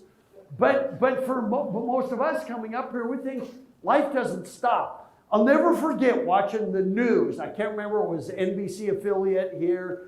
one of the affiliates here. I was watching the news one night, and they talked about it was going to rain in Anchorage, and they came up with this line. There is no such thing as bad weather, just bad gear. I went, how awesome is that? And I've heard it from 2 or 3 people since. You know, that message needs to be out there in your marketing. And so, you know, there's more trail guide. Now, I don't think this is the coastal trail. This is a different trail, right? I don't know. I couldn't figure it out. What's that? It's both. Okay. Thanks a lot. Now we're really confused. So we're here. We even saw hockey with it. This is awesome. Just great. So now it's summertime. Google Maps, Apple Maps, take us to Sullivan Park. Not a clue. Not listed on anything. I couldn't remember the rest of the name of the park. I just remembered the name Sullivan. It was not there. So finally we sat there and going, okay, there was another name for this whole thing. Let's see, West Chester Lagoon. So we Googled West Chester Lagoon, and it took us through a residential neighborhood to this spot. Now, that's the neighborhood we want to live in. Beautiful homes in there. But I was shocked that the navigation system would take us through a residential neighborhood with like 5 parking spaces. But I was glad we found this because look at this. It's phenomenal. And look at this. We found another trail. And as we're looking at this trail, we see words like Coastal Trail and Tony Knowles. So now all of a sudden, we're finally starting to put 2 to 2 together. And when we saw what we saw in Kincaid Park and we saw this, that's when we decided we got to rent bikes if we ever get a chance and do this trail. Because this is phenomenal. I mean, we were just there. It was busy. It was, you know, and there, of course, now we see Coastal Trail. Tony Knowles went away. I don't know where he went. And but at least we now think it's all the same trail. And there we said, there's Sullivan Park over there. I have no idea how you would get over there. To this day, no wayfinding. And it's not in the system. And so there it is. So while we're out there, we did go into Midtown. I didn't take a lot of photos because it's all the big box. It's, you know, the malls. There was restaurants. We ate there. We did go into the university, the district, the hospital district. And there it is. But we don't know, is that considered part of Midtown? I don't know. But to us, it's like, okay, we found it. It was cool. We had that. There was no real wayfinding to anything in this district. There's some wayfinding, you know, once you get on the campus, that will tell you where things are. But it looked like a great campus. We didn't really have time to go revisit it this summer, but we were glad to see it. It looks world class. I mean, the medical facilities, the university, it all looked great. And while we're over there in the winter is how we found our favorite Anchorage attraction right there. We have one other one downtown, but that was our favorite. We love that place. And we did find it in the winter, and I mean, even the church next door. And of course, you know, we made it a high priority as soon as we got off the plane. We got to get over there and get our chocolate. Those jelly-filled chocolates, best in the world. That place is great. And so it's great there. And I think they have one in the downtown mall, but you got to go out here. I mean, to the real thing. I mean, the chocolate waterfall and all that. You know, yeah, you know, one thing we learned. If somebody ever pays you to come up and spend a week or 2 in Anchorage, don't think you're going to have any money left over to take back home, because you won't. That was our experience, which is great. That money it's here in your economy. And it was a great experience. You know, we did find Moose's Tooth is an institution of all. And by the way, I think Moose's Tooth has the best pizza we have ever had. Ever. I mean, in the winter, you walk right in, you can get seated. In the summer, they tell you it's going to be an hour and a half. And that's if you go to lunch at 3 o'clock in the afternoon or 11 in the morning. You know, but busy. I mean, but it's a cool thing. They actually, we don't even know if that's just overflow or if that's for events, but they do a good job. I mean, they've got water there and everything. So while you're waiting the 2 hours to have your pizza, and then I thought, I wonder if it's the world's best pizza because you wait so long for it. By the time it comes, you're spam. But it really is good. It's good, great experience, great place. But once again, this is where you need those Todd signage because it's not like in the middle of downtown. And so, you know, just a great place. We did see the Midtown Mall. You know, we saw lots of big box retail. You know, the Nordstrom Rack, you know, Alaska's flight to Seattle for the real thing.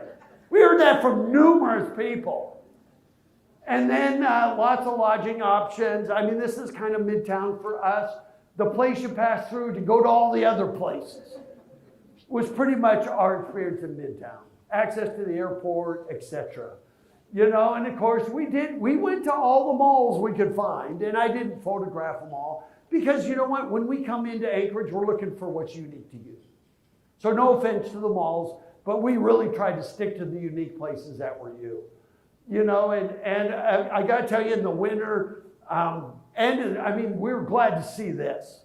You know, that there was a place you could just go get groceries or some little things to have with you. We did eat at Mexican while we were there, and since we're from Phoenix, we really appreciated putting out the Sororos, which seemed a little odd in Anchorage, but it is a Mexican restaurant. And that was great. Finally, we're to downtown. Now, with downtown, once again, we started at the Visitor Information Center. This, of course, is closed in the winter. We went right over here. The people are extraordinarily helpful.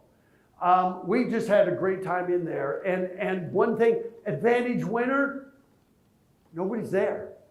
I mean, we got to spend like half an hour with his family actually owns the trolley system. But he was telling us not just selling us on what they do, but the lady right back there was helping us. I mean, we were like, wow, we feel like royalty with all this help and everything. In the summer, the line goes outside, you know, and so that's an advantage to come in the winter. Inside this hotel, that was amazing. You're right by the concierge area. I can't even imagine how long it took. You know, we were here when they started taking it down in January, but that was pretty amazing, that big display. I thought, wow.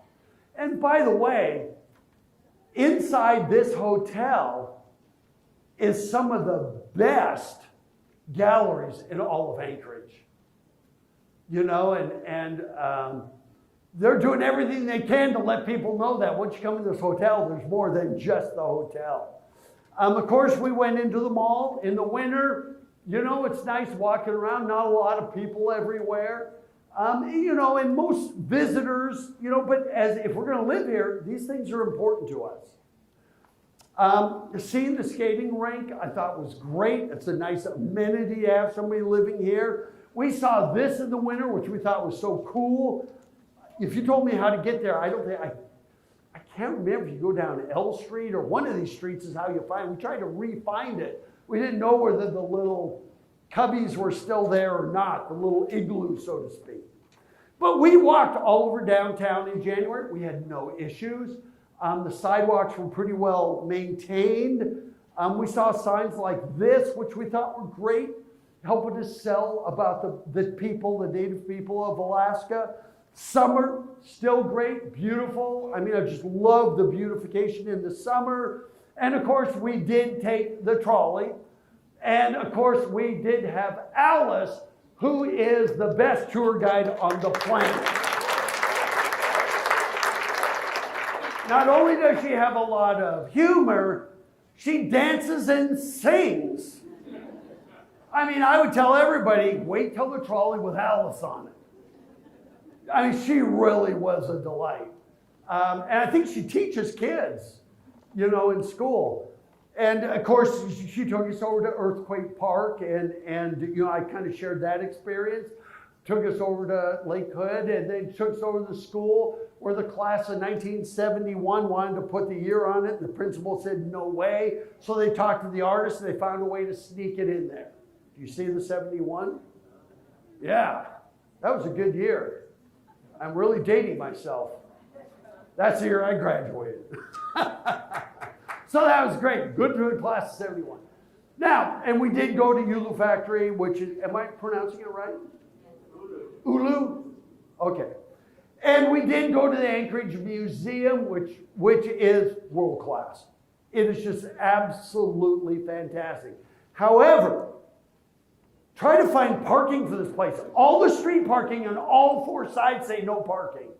So we had to park across the street in a parking lot that had this much snow and it was not plowed.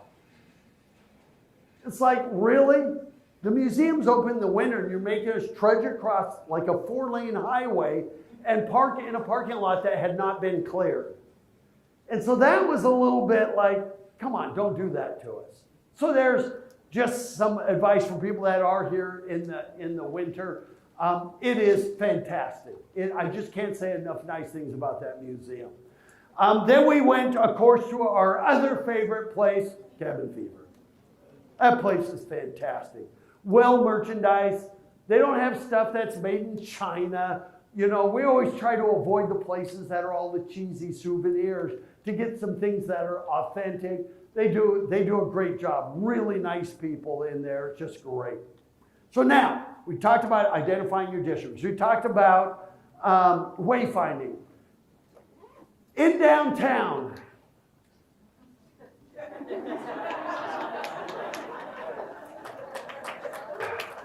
this one here, I mean, by the way, this is a view from our room. And I mean, it's pretty astounding. But we have some two-way streets, we have some one-way streets. We're sitting there trying to figure out the core. Once you get down past about, was that D Street down there? Yeah, about D Street is where it kind of just fritters away. So we thought kind of D Street West is kind of the core downtown, down to what used to be Delaney Park, which used to be your air. I think the history of that used to be airstrip and everything is fascinating. But we thought this is kind of your core downtown area. But driving around in this for a first time, which was 2019 for us, was a nightmare. Trying to figure out how to get to the Hotel Captain Cook and how to navigate these one-way streets. And so we thought, you know what? These are both one-ways. They should be turned back to two-way streets, in our opinion. Now, we haven't done the research, and I know that there's going to be a traffic engineering study going on, which we just learned about this morning, that will just, because you've got to get people from the Port District down to heading towards Whittier and down that way.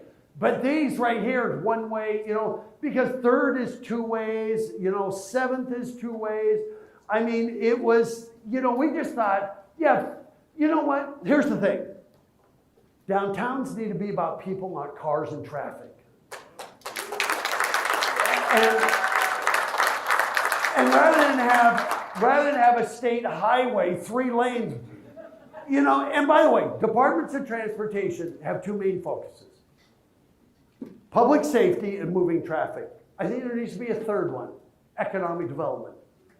Because congestion is a downtown's very best friend. You want people coming to downtown, not through downtown. And so if you turn these into, rather than have 3 lanes, you'd have 1 lane each direction. That would even let you do angle-in parking on one side. How many of you really look forward to parallel parking? Go ahead, raise your hands. See, we're teaching cars how to parallel park themselves now. And so, a couple of things. Look at this. Angle-in parking, studies have shown angle-in parking will increase retail sales by 20%, and it gives you a 1/3 more parking spaces. We'd rather see you narrow the streets, create angle-in parking. And by the way, people say, yeah, but it's dangerous when they back up. No, it slows people down. Cars have reverse lights on them. That's a legality now. We'll see a car backing up and we will slow down for it. We have to slow down for people that are parallel parking anyway. But we really believe that you need to make this about people. Let me give you an example. This is Greenville, South Carolina. Streets exactly like yours. A downtown very much like yours. Wide streets. Multiple lanes. And in their case, they have like 2 lanes both ways because it's a 2-way street. But that is it in the 70s. This is it in the 80s. Notice something in this. Not a very good photo. 1 lane each direction. Angle in parking. Notice the rows of street trees. That's it in the 80s. You want to know what it looks like now? Welcome to downtown Greenville, South Carolina. Now, Merchant said, you put those street trees there, it's going to block all our signs. Public Works said, you put those street trees there, they're going to uproot the sidewalk. We're going to have to clean all those leaves out of the storm drainage. There was all these excuses. You know what the merchants say now? Best thing we ever did as a city was put in these street trees.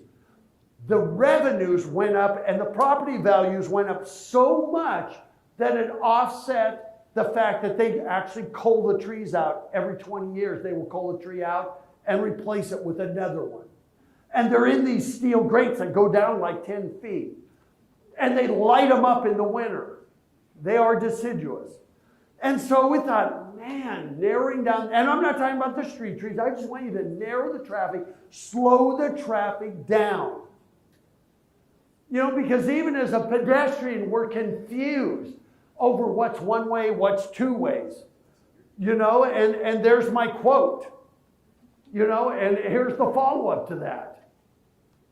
That is the goal. Because we walked it last night. And these are the little side streets. We have 3 blocks in a row only go north. So if you're down there on this side, you can't, why isn't it every other one? These are all the ones going north. Then these are the ones that are going south, and then these ones are both directions. It's like, what the hell? What the heck? And then, so now we got some that are 2. Why is that 1 block? Now, I understand that's right next to the hotel. That's a really narrow street. That one I would keep 1 way, right outside the doors. But then we want to add to the confusion. This is, I think, is that 3rd up there? Going both ways, but I think when it comes down to L Street, doesn't it turn into 1 way? It's like, And then, okay, so that one's 2 ways. Then we got 1 way that way. Then we got 1 way that way. And then we've got both ways again this way. And then I think it's both ways that way. There's no way you can figure this stuff out. It's just confusing as heck. And in the old days, if we do 1 way this way and make them go 1 way this way to revitalize that other way. That was a big experiment back in the 70s. It didn't work. But I want you to make it easy for people to get to their hotels, to their lodging, to all their places they're going. And this is hard to figure out. So I would convert these, at least these, to 2-way streets. Even if you say, well, we can't do 5th and 6th, but maybe we could make these a little easier. I don't know why you wouldn't. And by the way, there is a cost. Mainly it's striping. But you do have traffic lights that all of a sudden have to have both directions. So I understand there's a cost, but I want you to think about doing this. I just really want you to try to make this more about people, less about traffic, and for those that are driving, make it easier for them to get around. And that's the whole point of this. So I didn't mean to do this twice here. Let me get through all that. And so I think that's really important. So if you could do this, that would be fantastic. And what did I put up there? Take control back from, the state controls some of these streets. I take it back. You need to be in charge of your own destiny. I know that comes with probably an added cost of snow removal. I don't know what else. But I got to tell you, there are some sidewalks downtown that I'm surprised you haven't been sued over. And they're on the state-controlled streets. No offense, this is why they'll never invite me back to Juneau. But number 4, beautification. Curbside beautification is outstanding. I think the city does these. I always say the city should do the curbside, downtown partnership and retail should do the facade side, public-private partnership. I think these are outstanding. They're beautiful. I mean, the hanging baskets are beautiful. Some businesses absolutely get it. And they're mainly over here. This is Snow City in the winter. It's still colorful. We got yellow benches, blue benches, colorful snowflakes. I mean, that's in the winter. You know, I mean, it looks great even in the middle of the winter. They have beautification. You know, and it's a great place. I mean, this is it in the summer. Doesn't it make you want to go hang out there? I don't know. It seems that the first, 1 block west of this hotel, it's fantastic. You start heading east and it just kind of flitters away as far as facade side beautification. I think they do fantastic. Go right around the corner. I mean, even Pablo's Bike Rentals, how gorgeous is that? Look what they did. I just think this is fabulous. And so I think it just makes you want to go there. I mean, that's a place I'd want to rent a bike from because it just looks like a great place. I mean, I love color. Last time I was here, I gave people a bad time about why is all the downtown brown, beige, and gray. On a dreary day, you can't tell the buildings from the sky. And so, but here, love the color. And that's even across the street. And people don't even know that you have this right here. It's a block away. I mean, that's fantastic. So we went over there. We thought, this must be where the coastal trail starts and ends. Because we remember seeing some ramps and everything. I mean, there they are. They must go down to the coastal trail. And then we see this, closed for the season. Well, when the heck is the season it's open? Well, we understood afterwards that we had a homeless problem there, and that's why this is closed. But I thought, man, what a shame. Because that looked like it would be a great walk down the water. And right across the street. Why is this section of town so much prettier than parts of downtown? I mean, and there are parts of downtown that are gorgeous. I mean, it's just fabulous. This is at the Visitor Center. I'm so glad they do this. I mean, it's just, I know this was a lot of work, but it's like they're posing for us. And I mean, I wish you had these all over downtown. I think that would be so awesome. That Native American, they're incredible. I'd love to see 30, 40 of them. You could use beautification. I mean, this is over at Town Square Park. The convention, the old convention center in front. I don't know what's in there. I know community development's in there. But in the front of that, there is not a stick of beautification. You just see this 1970s building. There's nothing to soften the transition between facade and sidewalk. And that's what we're talking about. I think the city does a great job. I mean, 49th State, we try to eat there like 5 times, and every time we go there, whether it's at 5 o'clock at night or 10 o'clock at night, it's a 2-hour wait. So I'm glad they're really ultra successful. I love what they did to add some color and some life to it. And some of the businesses do a great job. This is Bruin's restaurant over at the Hilton. I mean, nice having the planters there. This is right downtown. I think it's absolutely stunning. So there are some places that do great. But then there are other ones. I mean, they have some flower benches or some flower pots right up there, window pots. It'd be nice if there was something also along the sidewalk. Places like this. I think it's beautiful. So some do a really good job, and others do really nothing. There's the Glen Alps Trailhead. Yeah. And I mean, even the tiny gallery. I took that picture. It was out of focus. But every day they put the chairs out there. It's not a restaurant. It's a tiny little gallery. But then at night, I mean, they have some color there. I love the tiles, the blue. It helps it stand out because it's such a small, cute little place. So I want to take you on a side trip to Laverne, Minnesota. Get lots of snow, lots of weather, lake effect snow, a town of 5,000. They have so much outdoor dining. Love to see more of that here. You've got wide sidewalks. Not much in the way of outdoor dining. I don't know whether it's not allowed. It should be. Downtown is about people, not cars. Remember that. But this is in Laverne. The little window baskets, and they got the little rocking chair there. I mean, these are in front of retail shops. That's not a restaurant. It's a retail shop. And so there's no reason why merchants should be doing this. You know, and that's what was kind of missing. It's like the merchants don't do much to pull us in their doors, yet a little town of Laverne, Minnesota does a great job. You know, we do love the fact that you took the trash cans and utility boxes and turned them into art. That's fantastic.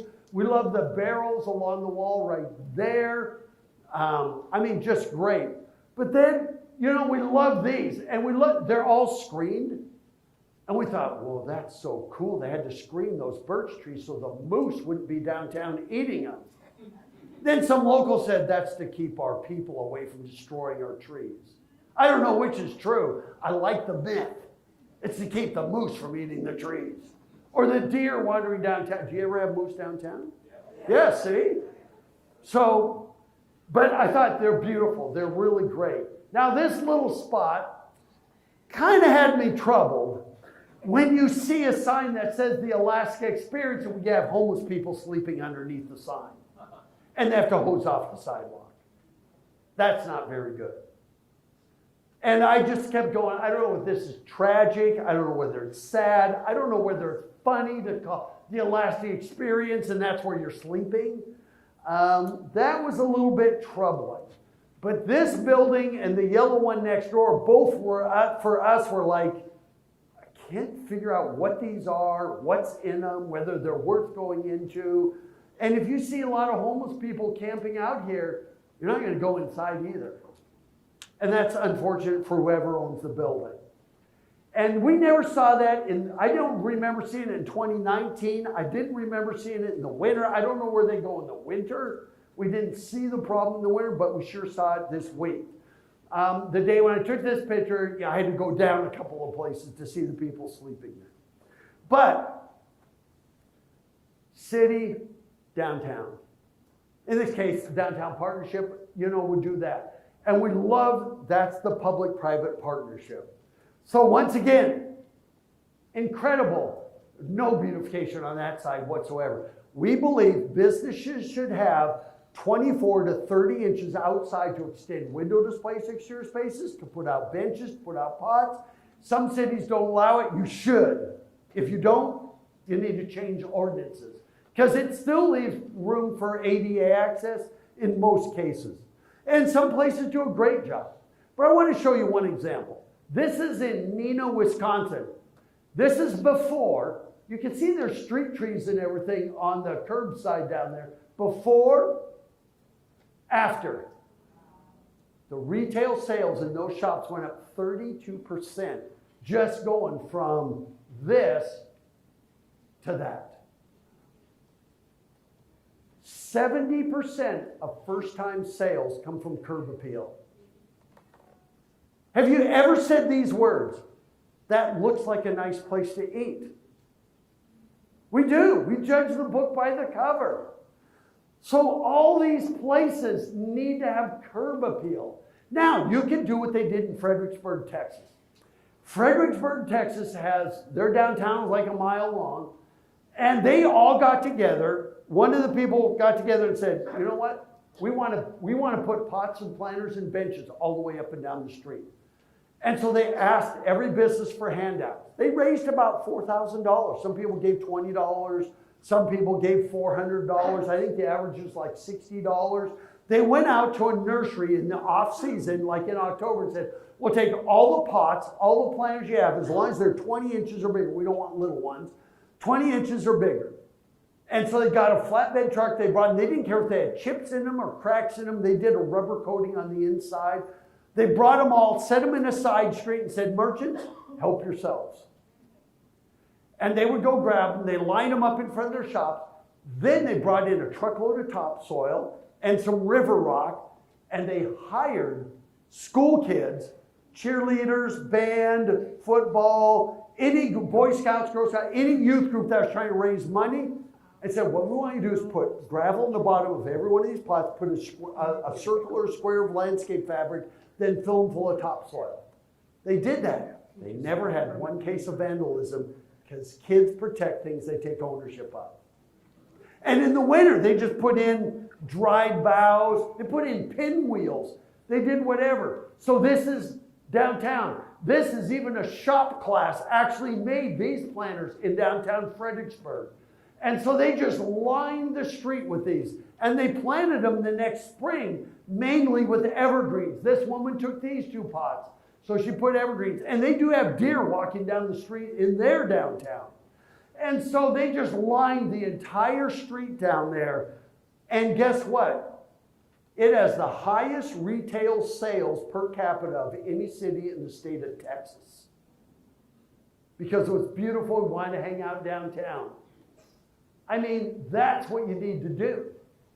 And then, by the way, what they do is the Downtown Partnership actually maintains them. So you buy them, you plant them, and they maintain them. They have like a little John Deere tractor and 500 gallons of water. And the mayor has 1 day a month during the summer. They go out there every Wednesday and Friday to water everything. Hanging baskets and the facade fronts. So the mayor has a date, other council people, Kiwanis, everybody takes turn. You know, and they'll go down there one morning, and so it's all volunteers to maintain them. And they had their garden club involved. And there was leftover pots, so people would create little groupings of this. Now, the combination of blade signs, I'm going to get to that. Pots, does it make you want to walk in that gallery? That is the power of curb appeal. I mean, just doing that. And that is what is missing in some of your great shops. I mean, you got great murals on the side. It's a great little shop. But from the front, doesn't look that great. We judge the book by the cover. And by the way, what do you see in this photo? Dad's chair. Husband's waiting for women's The husband's waiting for the women. Yep, that was not posed. By the way, women account for 80% of all consumer retail spending. I'm waiting. Usually there's a guy in the audience that has to pipe up and say, that's all. It's actually a true fact. What makes people feel safe is beautification. Downtown needs to cater to women. It needs to look nice. It needs to look inviting. Because you have a reputation of it's not safe. You have the second highest rate of violent crime of any state in the country. And granted, that may not be in downtown Anchorage. We were never scared. But the prettier you make it, the more inviting you make it, the more it dispels that rumor or the fact that that's not what you'll find right here. I have 2 words for you. Think benches. There's Jane, my wife. She's way back there in the corner. By the way, you cannot do an assessment like this without a woman. Because I look at infrastructure, right? Guys, we tend to look for wayfinding, parking. We look at those things. She's looking for the experience. Does she feel safe? Does she feel welcome? Is this a shop she'd want to walk into? And so that's her modeling there. You can tell she was really happy with me. But you should have, in your downtown, you should have 100 other benches. Now, I know what you're thinking. If we put out 100 benches, we're going to have them all full of homeless people. Not true. If you put out 100 benches, you might have 3 or 4 with homeless people in them. But if you had 96 of them with regular people, it wholly dispels. You know what I mean? It's just they're the minority, not the majority. But downtown should be full of benches. And they should always be at the facade facing out. Just like we have at home, a front porch, you put swings out there or chairs, makes your home feel welcoming. It's the same with downtown merchants. And you need to do this because we see guys sitting out there like this in downtown Anchorage waiting for their wives to come. There's no place for them to sit. If you would give them a place to sit, their wives can spend twice as much money. And I'm not trying to be facetious with that, but it's really true, benches. And they don't all have to be cookie cutter. Right here, there should be 2 benches in between those. It would just finish it off and make it seem welcoming. It's a great shop. You know, I mean, we can keep going on. Right here, I love this gallery. But once again, there's nothing to soften the transition between the facade and the sidewalk. You know, this is a little ice cream shop up in Canmore, Alberta. They put out 2 tables and 4 chairs. They sell ice cream. They will give somebody ice cream if they will sit in those tables and chairs and eat it. Because the second we see them doing that, all of a sudden there's a line out the door of people buying ice cream. I mean, you know, look at that. Isn't that gorgeous? That's in Wickford, Rhode Island. All of these things, just think of it as home. Now, what about the winter? I know what you're going to say. I've heard this argument. We can't have anything on the sidewalks because we have to have snow removal. We have to blah, blah, blah, blah, blah. I don't think that, you know what? This is St. Jacobs, Ontario. They get a lot of lake effect snow. They get as much snow as Anchorage gets. And yet St. Jacobs, this is like in December and January, they've got sleighs out there. I mean, look at this. This is all I took in Ontario in the winter. It wasn't snowy that day. It snowed like the next day. But look what they do. They put in the pine boughs, the cedar boughs. You know, I mean, look at that. In this case, they have a little landscape strip. But you know what? In these towns, the merchants actually say, we'll move this, we'll get the snow. You know what? If you go to Europe, Paris, anywhere, the merchants are part of the solution. They don't say, city, what are you doing for me lately? They say, we want to beautify our place. Remember, your home, Anchorage's home to several 100,000, you're a service center for most of Alaska. Your downtown, this is not just about tourism. Wouldn't it be great if when it came to Christmas time, they come downtown to do their shopping? We're talking hundreds of thousands of people. So beautification isn't just during the summer season. I mean, there's no reason why you can't do any of these. I think that's fabulous. All of these were taken in Ontario in the middle of winter, in November, December, January. I mean, I just don't think there's any excuse for not doing beautification year-round. And so I'm just quickly going through these just so you can get ideas. And they will sweep, the merchants will shovel the snow out to the curb, and then the city comes along and picks it up from the curb. It's a public-private partnership. And that is so important. We want your downtown to be beautiful. We want people to say, Anchorage is the most beautiful town I've ever been in. They're not saying that. They're saying it around the visitor center, and they're saying it in parts of it, but it's not consistent. And so this is Port Elgin, Ontario, right next to Lake Ontario. And I mean, she's out there, there's her broom, there's her snow shovel. That's what you need to do. So that it just looks more inviting. There's just, the facade side beautification in most cases is pretty lacking. Now, if you don't do beautification, you extend window displays to exterior spaces. This is why merchants need to have that room to do that. You know, particularly during the summer months. I mean, this merchant does that, it takes her about 15 minutes every day.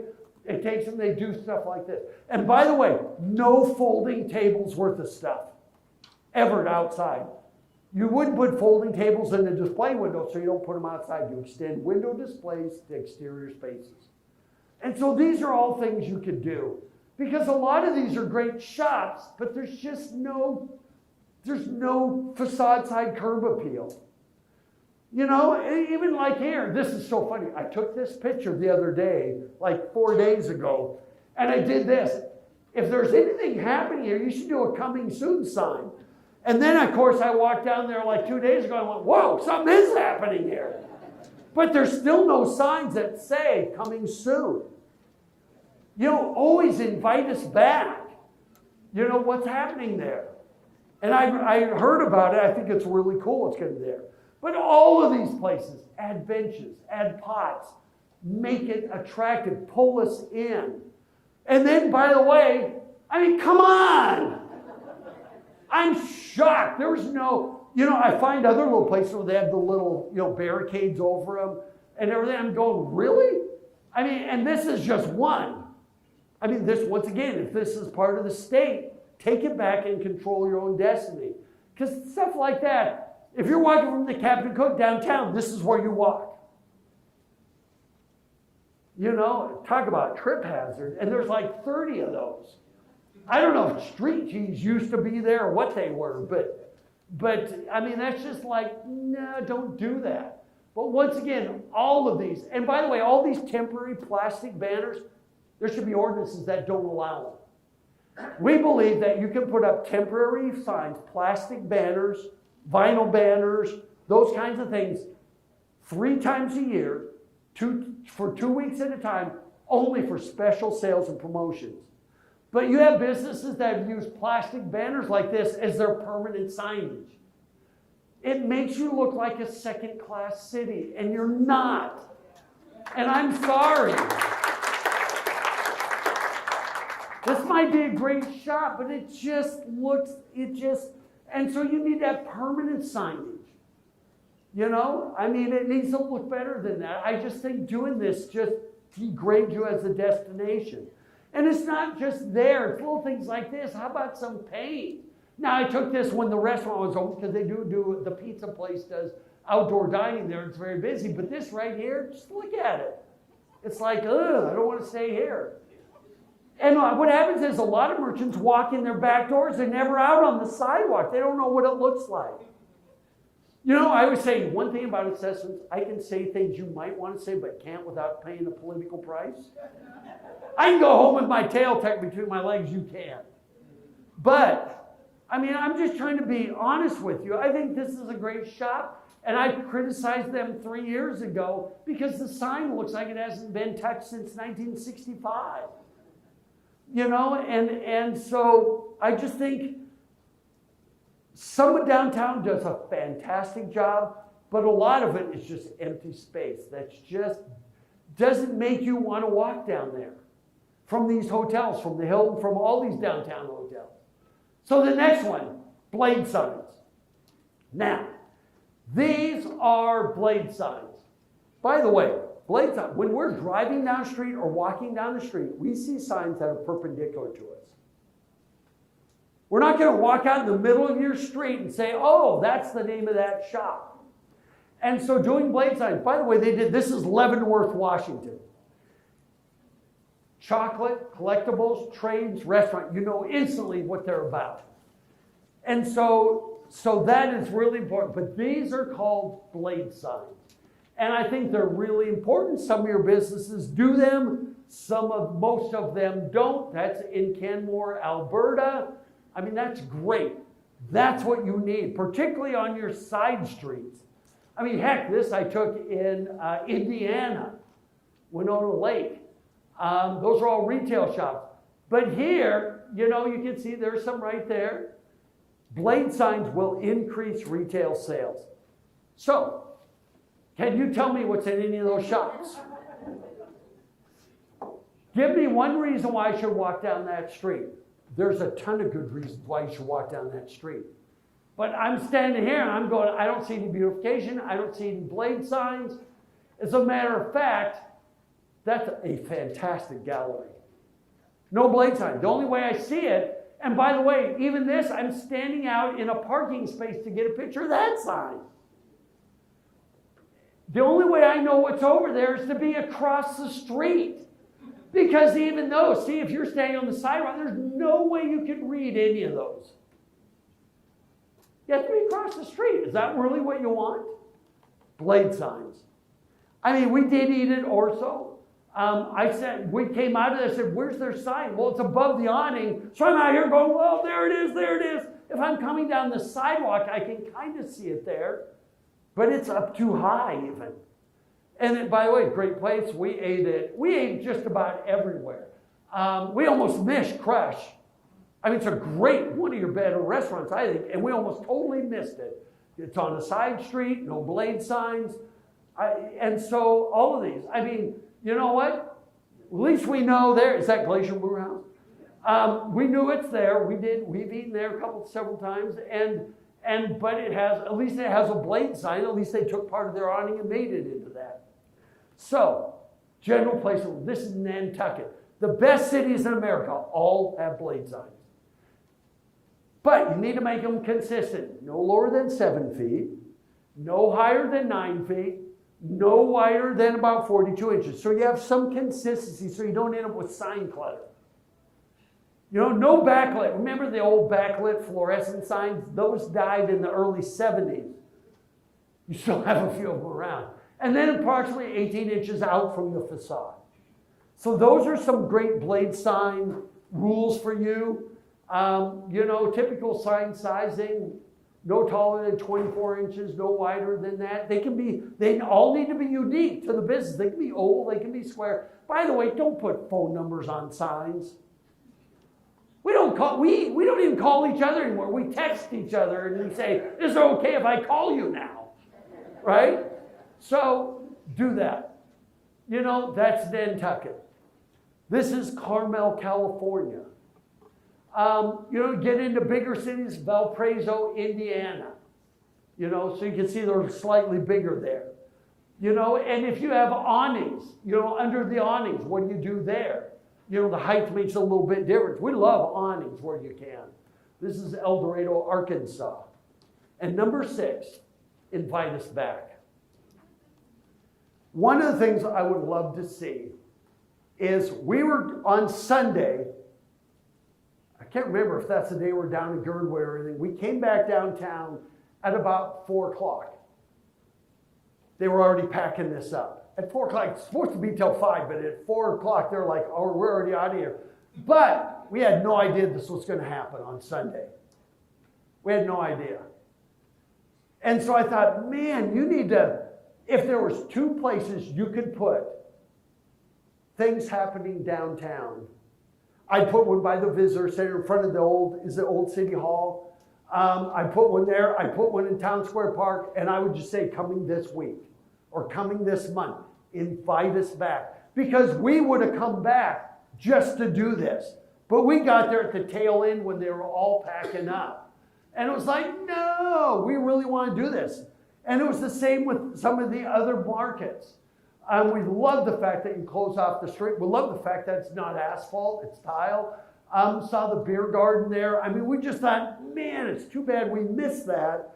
And then we're here and they're all packing it up. And so that was really too bad. Because they put this out 11 to 5, Sundays, May 26th. I wish I would have known that. I wish we would have known that in advance.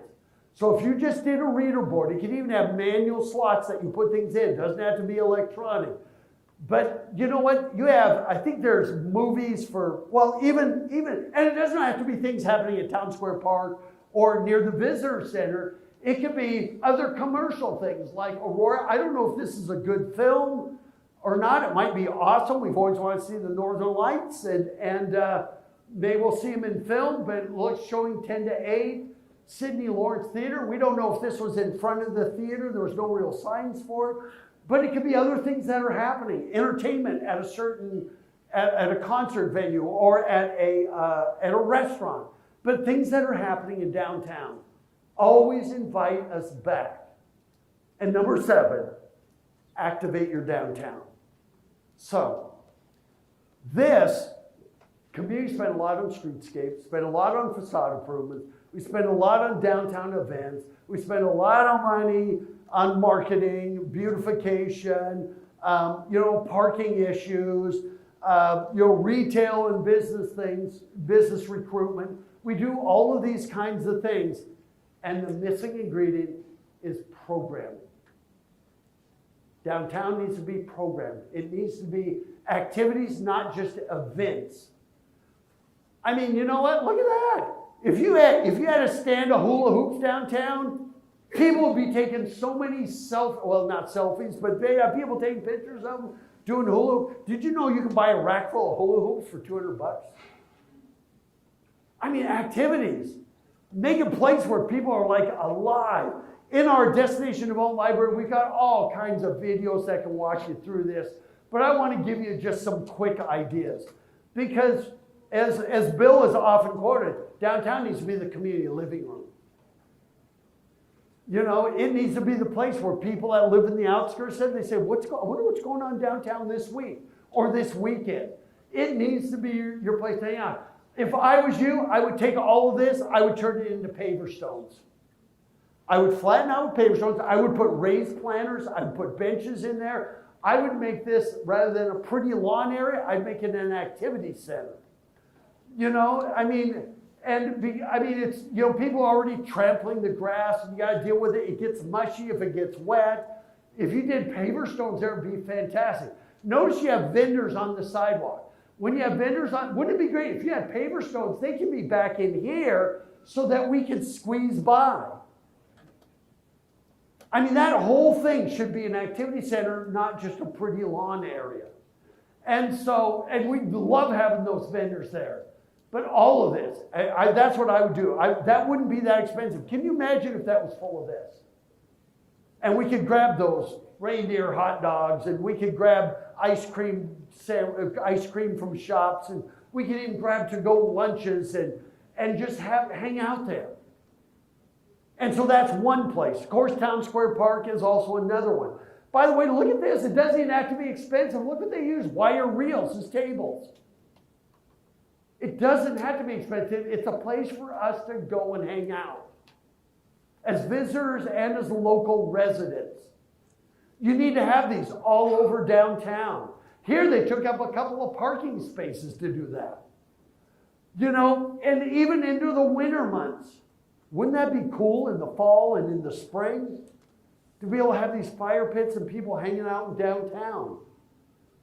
You know, and I keep looking at wide open spaces. There should be 6 or 7 of those big chess sets right here.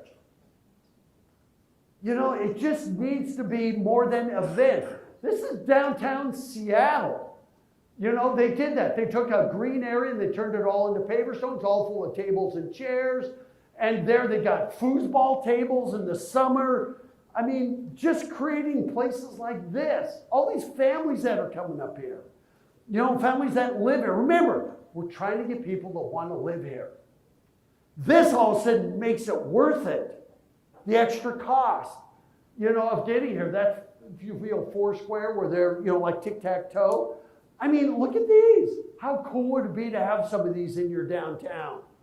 You know, like that. Look at that. 1, 2, 3, 4, 5. They got a whole bunch of them. And so I kept thinking that, man, even Town Square Park, we were here in the winter. I'm going, I don't know how you do chess in the winter. You really can't. So this obviously would change by seasons. But we were here in the winter, and it looked pretty much abandoned. Of course, you know, we saw this. You know, every once in a while we'd run into a barricade out there, caution signs. There was a pile, you know, some of these were tipped over in Town Square Park.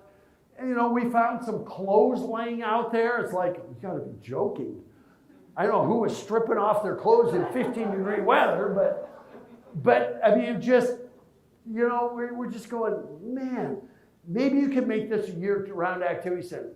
So, I saw a cool thing. I was working in Reston, Virginia, and they did a cool thing in their Town Square Park.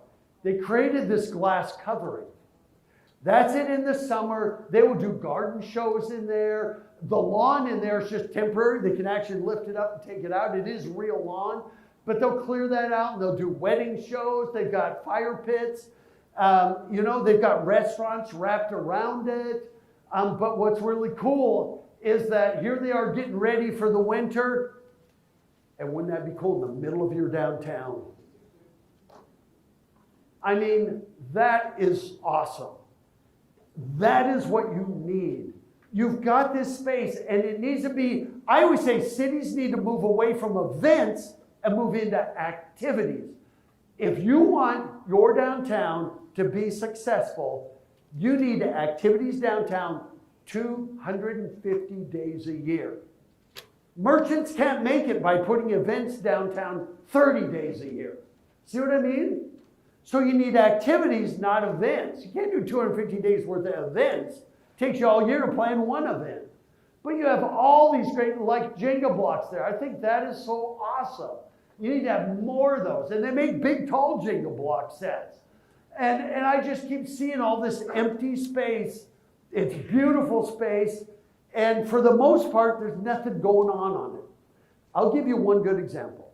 This is Rapid City, South Dakota, population about 85,000. They took a 1 acre parking lot and they turned it into Main Street Square. That splash pad is about 1,500 square feet. It operates 120 days of the year. They can shut it off. It's flush mounted. So when there's events happening on the stage on Main Street Square, which is the stage is right there, there's the splash pad. They can shut it off if they want. See that circular area? That's it in the summer. That's it in the winter. They make $130,000 a year just renting ice skates, and they have to dole them out because it gets too busy. And by the way, that's a little bigger than the ice rink in Rockefeller Center. It's about 8,000 square feet. So imagine, ice rink, 120 days a year, splash pad, 120 days a year. There's 240 of your 250 days right there.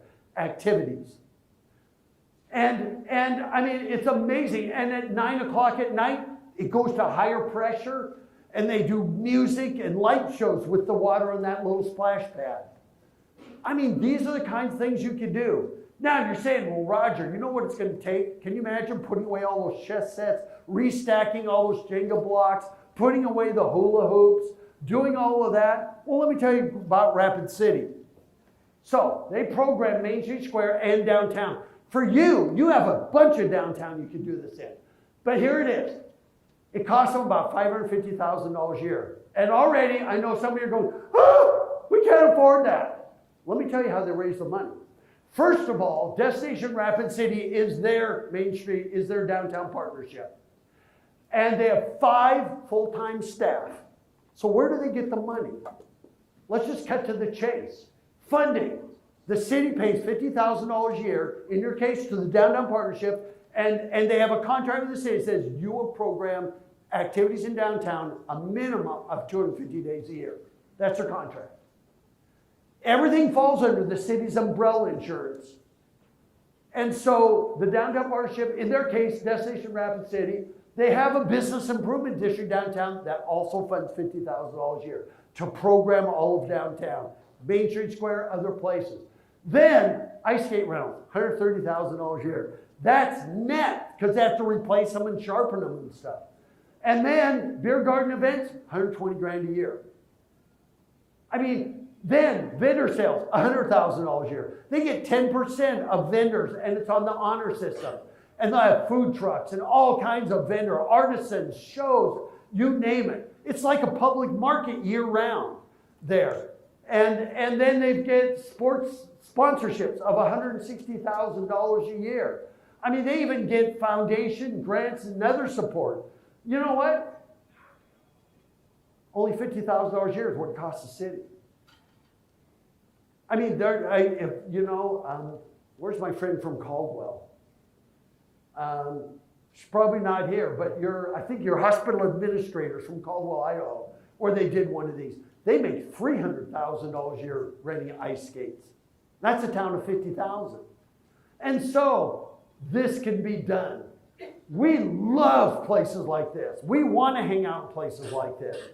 I mean, I worked in Whistler Resort in British Columbia where we had propane heaters. People were eating outside in the middle of the winter. You know, they're wearing all their ski gear. But we just kept going, I love the rooftop bar up there. I mean, these are great during the summer. But even during the winter, there's no reason why you can't program spaces like this. You have tons of spaces. You don't need to go build new plazas. You've got that space you can activate. I mean, you've got one vendor there and that's it. If you had tables and chairs out there, people would be hanging out there all day long. And you know what? The restaurants, the shops there would do better. That's where the Mint, I think, is. I mean, there's all kinds of places that you could activate. Small places, big spaces. I don't even know what this is or what its fate is or anything. Can never figure it out. But there's all these activity spaces. I don't know if it's private, but even if it's private, activate the space. Turn lemons into lemonade. You know, so here's what you can do. And let me go through this pretty quickly because I'm already running out of time here. But there you go. You can have law firms, oil companies, engineering firms, architects, any business, medical. They could sponsor these. Say, hey, how would you like to sponsor some of these Foursquare? Look, so there it is, $1,250. And you can do some A boards that say today's event, and it needs to change. It always needs to change every couple of weeks. So people go, I wonder what they got downtown this week. Because you're probably not going to have these out there. You might have, well, some of these could probably work in the winter, but some of them might not. There's the big chess sets. You know, you can buy mega chess, 25-inch tall piece, total investment. That's for 4 of those. You know, so these are all great ideas you can bring. Now, yes, you need a storage place. You need to store this stuff somewhere. But then you would bring it out during the summer months.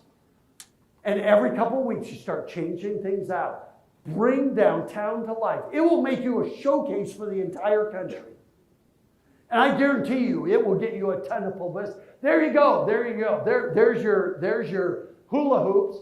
Yeah, there it is. 3 racks at $190 each, $570. You know how much social media you would get just by doing that by the visitor center this time of year? Oh my gosh. People say Anchorage is a whole new life. I love these sponge chairs. You need to have some room around those, but those are pretty wild. You know, and people just sit there and they hang out in them. These are musical instruments that you can have downtown. You know, and you just put them out there. They're out there year round. How cool is that?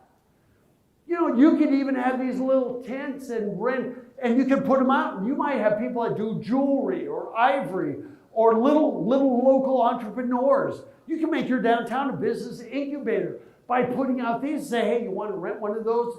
$25 a day or something. And give them a place, you know, where they can sell their wares. This is a portable skate park. These activities should be downtown. I mean, here we are with the beanbag tosses or cornhole set. I mean, these are great. We've even seen some of these things in Indiana. I'll never forget, they have ping pong in the middle of the airport. You know, they do. And so, you know, doing these, there you go, 8 quantity of these. So these are all great ideas. You could probably store all this stuff in a building or a room this size.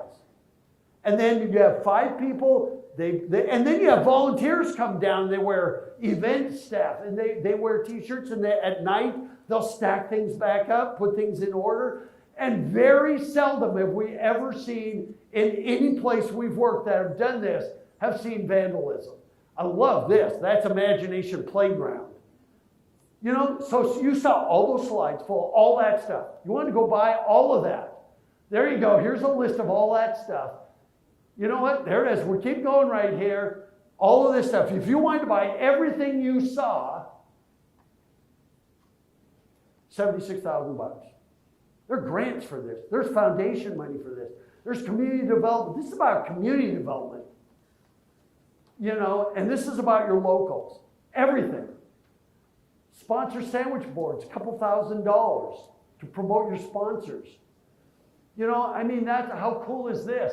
You know what? Here's all those hard time costs. And what's interesting, if you did all this is for you developing a plaza or whatever you need, adding up all of these different things. You know, if you had a portable trailer purchase for public restrooms, they make portable public restrooms that are more than just outhouses. And all of that, if you had to do all of that, still be at less than $200,000. Yet I see people go out there and they will spend this kind of money for a ball field. And even if you take away the bleachers, even if you take away the press box, even if you take away all of that stuff, guess which one has a return on investment? And I'm nothing against ball fields, but man, the return on investment of programming downtown is just outstanding. I mean, I just can't tell you how important this is. It does include all that stuff. And so, even small business like Aurora, this is a great gallery. All this empty spaces, even if there was pots there, some chairs, some tables, some umbrellas, It would just pull people in the door because now I don't know when they're open or closed. It's not obvious. You know, you get places like this. I saw last week there was a stage here, and I don't know what this is. Maybe it's privately owned, privately, whatever events go there. I go, why isn't this in the heart of your spending district? You know, I'm not talking about the parking, but the events that take place there. But I also see, you know, there's that. I don't really know what goes on there. We did see even spaces like this. And then finally, my last one. I'm really glad that the hotel let us stay in a really nice room up there because this is the view for. But what I want you to look at the parking lots versus buildings. I mean, it's just your downtown's way too many surface parking lots. I look at this is your downtown. Your ratio of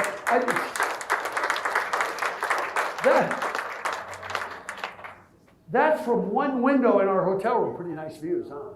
And I'm not saying that's feasible. I mean, it is beautiful. But I keep going, why are you doing this? The highest and best use would be condominiums, would be retail. Now, I'm not saying to get rid of all those parking lots, but I got to tell you, I was walking in these parking garages and they were 90% empty when the parking lots were full. By the way, I took this picture on Sunday. So when you say, well, nobody's even in the parking lots, well, it was Sunday. Now, we've been watching them. These parking lots were full of parking garages I see like half full. If we can get people parking in parking garages and then fill these in with retail, make downtown a real downtown and not about cars, would be fantastic. I mean, there's just so many of this. Even in downtown, we find places that have abandoned parking lots. I think that's in one of these. But everywhere we go, it's like everything's about cars and asphalt. And I think that's too bad. And by the way, boomers are the ones that love moving into downtowns. We want rid of the yard. It's not young people. They still want the yard. They want their kids to be able to have a place to play and ride their bikes. But for boomers, they would love living in a downtown. But it's just too many surface parking lots. And it may mean you need to build another parking garage. I'd rather see you build a parking garage and then convert these with the money you could sell, putting these back on the tax rolls. You could build those parking garages. And your downtown would be alive. It would have more people living in downtown. And downtowns are desirable places to live. You know, I mean, that just drove me crazy. The days of you have to have X amount of parking spaces for X amount of retail ended 30 years ago. If those are still in your city ordinances, you need to rewrite your ordinances. We're in the age of shared parking. We have one parking lot that fits everybody. And so I think that is really, really critical. And so, yes, Bill, I'm hurrying here. So we are in the age of shared parking. So I'm almost done. But you know what? This is in Stockton, California. See that on the right? That is a parking structure, but it has first floor retail. If you ever go to Bellevue, Washington, go to Bellevue Square, you'll see Container Store and a bunch of retail. Behind it is parking. You wouldn't know it. You could do that here, where you have parking up, but your first floor is still retail, restaurants, or we've even seen some that are housing. I mean, you know, Stockton, California, look at that. Whole first floor is retail, the rest of it's parking. So even that gives you a way to help fund your parking garage because now you have leased space on the ground floor. This is in Greenville, South Carolina. The parking garages are actually beautiful. Fits the architecture in your downtown. And one more thing about parking is I think it'd be really important to let us know how much it is. Like right up here, put there, it's, you know, I think one of them says $1.25 or something for your first hour. Well, what about after that? You know, is that just to pull me in and then it's $5 an hour, $10? I don't know what it is. But here you should say, public parking, you know, $5 all day, whatever it is. And by the way, Walnut Creek, California does a cool thing. It's $1 an hour up to 3 hours, and after that it's free. They incentivize people to stay longer. So, so I think that's some easy park right there, and this one does have it down there, right down there, and I think it says $1, first hour, $1.25 or $1.75, and I just thought, man, it needs to be, what's it really going to cost me? So we see all of these. And so the other thing is with this are your parking garages unsafe? Why do you have that sign there? And on all the parking garages say, downtown security, call this number. It sounds like we're about to have some problems. I've never seen that in any other city, where on your parking garages you have to put in enormous letters how to call security when you have issues. I talked to several people and they all said, yeah, I don't think their parking garages are safe. And they're making it because of that. Just saying. Just saying. And finally, to wrap things up. And if some of you have to go, I understand. We saw the tours out there, thought they were fantastic. I mean, everywhere we went, we loved it. We saw this little flea market, not too sure what to make of it or when it's open or anything about it. I couldn't really quite figure it out. The gentleman right there. We were walking downtown. This is right in front of the visitor center. He is yelling profanities at everybody. The top of his lungs, yelling profanity. Walking up and down the street, just yelling at people, and they're sitting there like this. I even went up to a couple of guys that were standing there and said, so, what do you think of Anchorage? He says, well, I thought a lot of it until then. One person can ruin the entire city in a person's mind.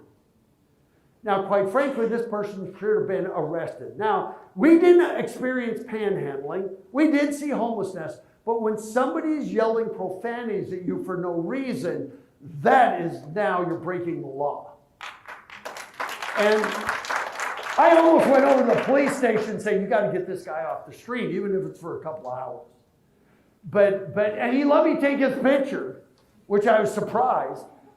But I got to tell you that, I'm just telling you, these are those little things that one person can ruin an entire experience. And you know what happens is with social media, they're quick to post the negative stuff more than they are the positive stuff. So this guy, I don't know whether it's drugs, he might have mental capacities. I'm not trying to trash a human being, but what I'm trying to do is make this a better place for everybody to spend time.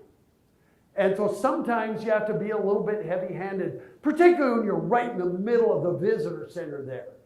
Right where all the tourists tend to gather. This we love, we think it's cool.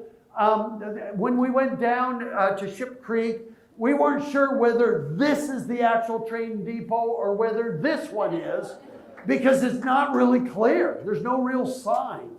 And one of our things is to do the Alaska Railroad, one of our bucket lists.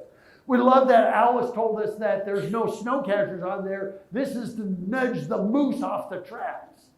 I don't know whether that's true or not, but we did go down to Ship Creek, and it is Ship Creek, right? No S on the end? Because I've been saying Ship's Creek for a long time, which sounds like the TV show Schitt's Creek. That's a TV show. And so anyway, we did go down there in the winter. It's a beautiful spot. And we didn't know why this was closed in the winter. People were just lifting up the gate and snowshoeing under it anyway. But we did go down there this last week for the combat fishing. That's what Alice called it, where there's so many people down there fishing. I mean, we wanted to try it. They're just lining up shoulder to shoulder. We're standing on the bridge going, there's a pink, toss it over here. We're on the bridge trying to tell them where the fish were because we could see them down there. And it would be great if you had more information. But once again, here's what you do. You tell us about the project, not the experience. Because we saw this. All these fish are there. I'm like, I should go tell those fishermen just come up here with a net. There they all lined up. But we don't know what's fishing and what. We don't even know why all the fish are right there. Is that a fish ladder? Or is it just a dam? Why are all the fish right there and they're not down the street? You know what I mean? There's no information. So I even thought, man, you could look here, they've got these gates here, and I don't know if that's just for the dam. I don't know where the fish could jump up in there. And so with that, tell us, what are we seeing here? Why are the fish right there? And we did see on the other side of the dam, there was no fishing allowed. But on that side, why aren't they just standing right there? That's like no sport at all. But those, once again, tell us, what are we seeing? Tell us about the salmon runs. So where do you go from here?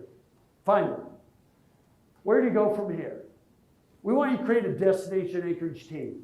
That would be community development, economic development, the city, of course, downtown partnership, Visit Anchorage. Your stakeholder organization should get together and all work together on wayfinding, on all these issues, rather than this organization's working on that, this organization's working on that. Because I've talked to numerous organizations, they all say we want wayfinding, they're all doing their own thing. This is that one team. And when we say destination, we're talking about as a place to live, a place to work, a place to invest in, and a place to visit.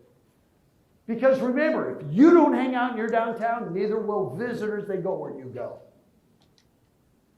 So, you go through these. There's 77 of them. A lot of them are just private business, little things private business do. This is about making something happen. You know what? If you end up saying, we need somebody to help us do a programming plan, let me know. But other than that, there's your list. This is not rocket science. Yeah, you'll have to hire somebody like Corbin to do a wayfinding system. You know, there are federal grants for that. And amazing people don't just happen. They are here. So, what do you do first? I get those reader boards. You can do that in the next month. They don't have to be expensive. Let us know what's happening here in August, September, October. Let us know when Iditarod is. Maybe we'll make a special flight up here for the festival. You know, I mean, blade sign program, that you can do right now. Create a buying co-op. Facade, all this stuff you can do in the next 90 days. There's 3 of the 8 right there. You know, parking lot infill. This would be ongoing. And then one-way streets back to two-way. So that wayfinding, that's in yellow because it's the number 1 priority. It doesn't mean it's priority number 6. This is just getting things to happen now. Don't wait. You know, so this is kind of in order. Let's get this we can do now, this we can do now, this we can do now. If you want to see it by year, invite us back. You can do that right now in 2022. I mean, right now, you can do these 3. There's nothing stopping you. If there are ordinances that say businesses are not allowed to have that 30 inches out in front of their space, then maybe we need to rewrite some ordinances. But that you can do right now. And then next year, you're going to do engineering study, you're going to start working on that. And you need your one-way streets, you need to solve that when you do your wayfinding. Because your wayfinding could be different depending on where signs are placed based on one-way or two-way streets. But remember that 90% of what you have to offer for wayfinding is not in downtown. Downtown is really going to be more about pedestrian wayfinding, which doesn't take into consideration, when you're a pedestrian, you don't care what's one way or two ways. And so those things, I mean, all this could be done next year. All of it. There's nothing, there's tons of federal grant money. I'm not sure about, you need to do a programming plan for downtown. But other than that, there's no reason why these couldn't be done next year. I mean, this ongoing, all of these things are going to be ongoing. It can happen. And I got to tell you, and finally in closing, the food scene in Anchorage is as good as anywhere we've been on earth. And we've been in dozens of countries, in thousands of cities. And I'm not just talking about the seafood. I'm talking about your Thai, your ethnic foods. It is as good as anywhere we've been. I was shocked when I went to TripAdvisor and it said you had 385 restaurants. That's pretty outstanding for a city of this size. I mean, it is as good as anywhere. I stole that photo from Visit Anchorage, thank you very much. And then the recreation here, world class. World class. I can't even think of a better place we've been on earth that has the recreation you have. And I'm talking within 45 minutes of Anchorage. Doesn't all have to be down in the Kenai or the Inside Passage. You're the home base for the best fishing in the world, not just Ship Creek. Matter of fact, You know, I think the attendance at the luncheon yesterday was like 1,200 because the other 600 were out fishing. Just guessing. But look at this. Home to the base for the best wildlife viewing on the planet. I mean, it's just, think about where you're at. Sometimes maybe you take it for granted. Largest, busiest float plane base in the world. When I was here in the 80s, I remember working for Paradigm Corporation, where half the pilots out there didn't even have licenses. Everybody was a bush pilot. You know, it was crazy. But stunning beauty around every single corner. Even in the winter, I gotta tell you, it was beautiful. Some of the best world-class performing visual arts. I mean, what you have here is really, really amazing. You know, I gotta say something that I'm about ready to semi-retire. Yesterday's keynote was my last one. I left there, went back to the hotel room and started to cry. I went, that was it. But I'm so glad I got to do it in Anchorage. And I mean, this place, your galleries, I just want you to realize what all you have. I think if people around the world and in the lower 48 could see that the winters here are actually pretty amazing.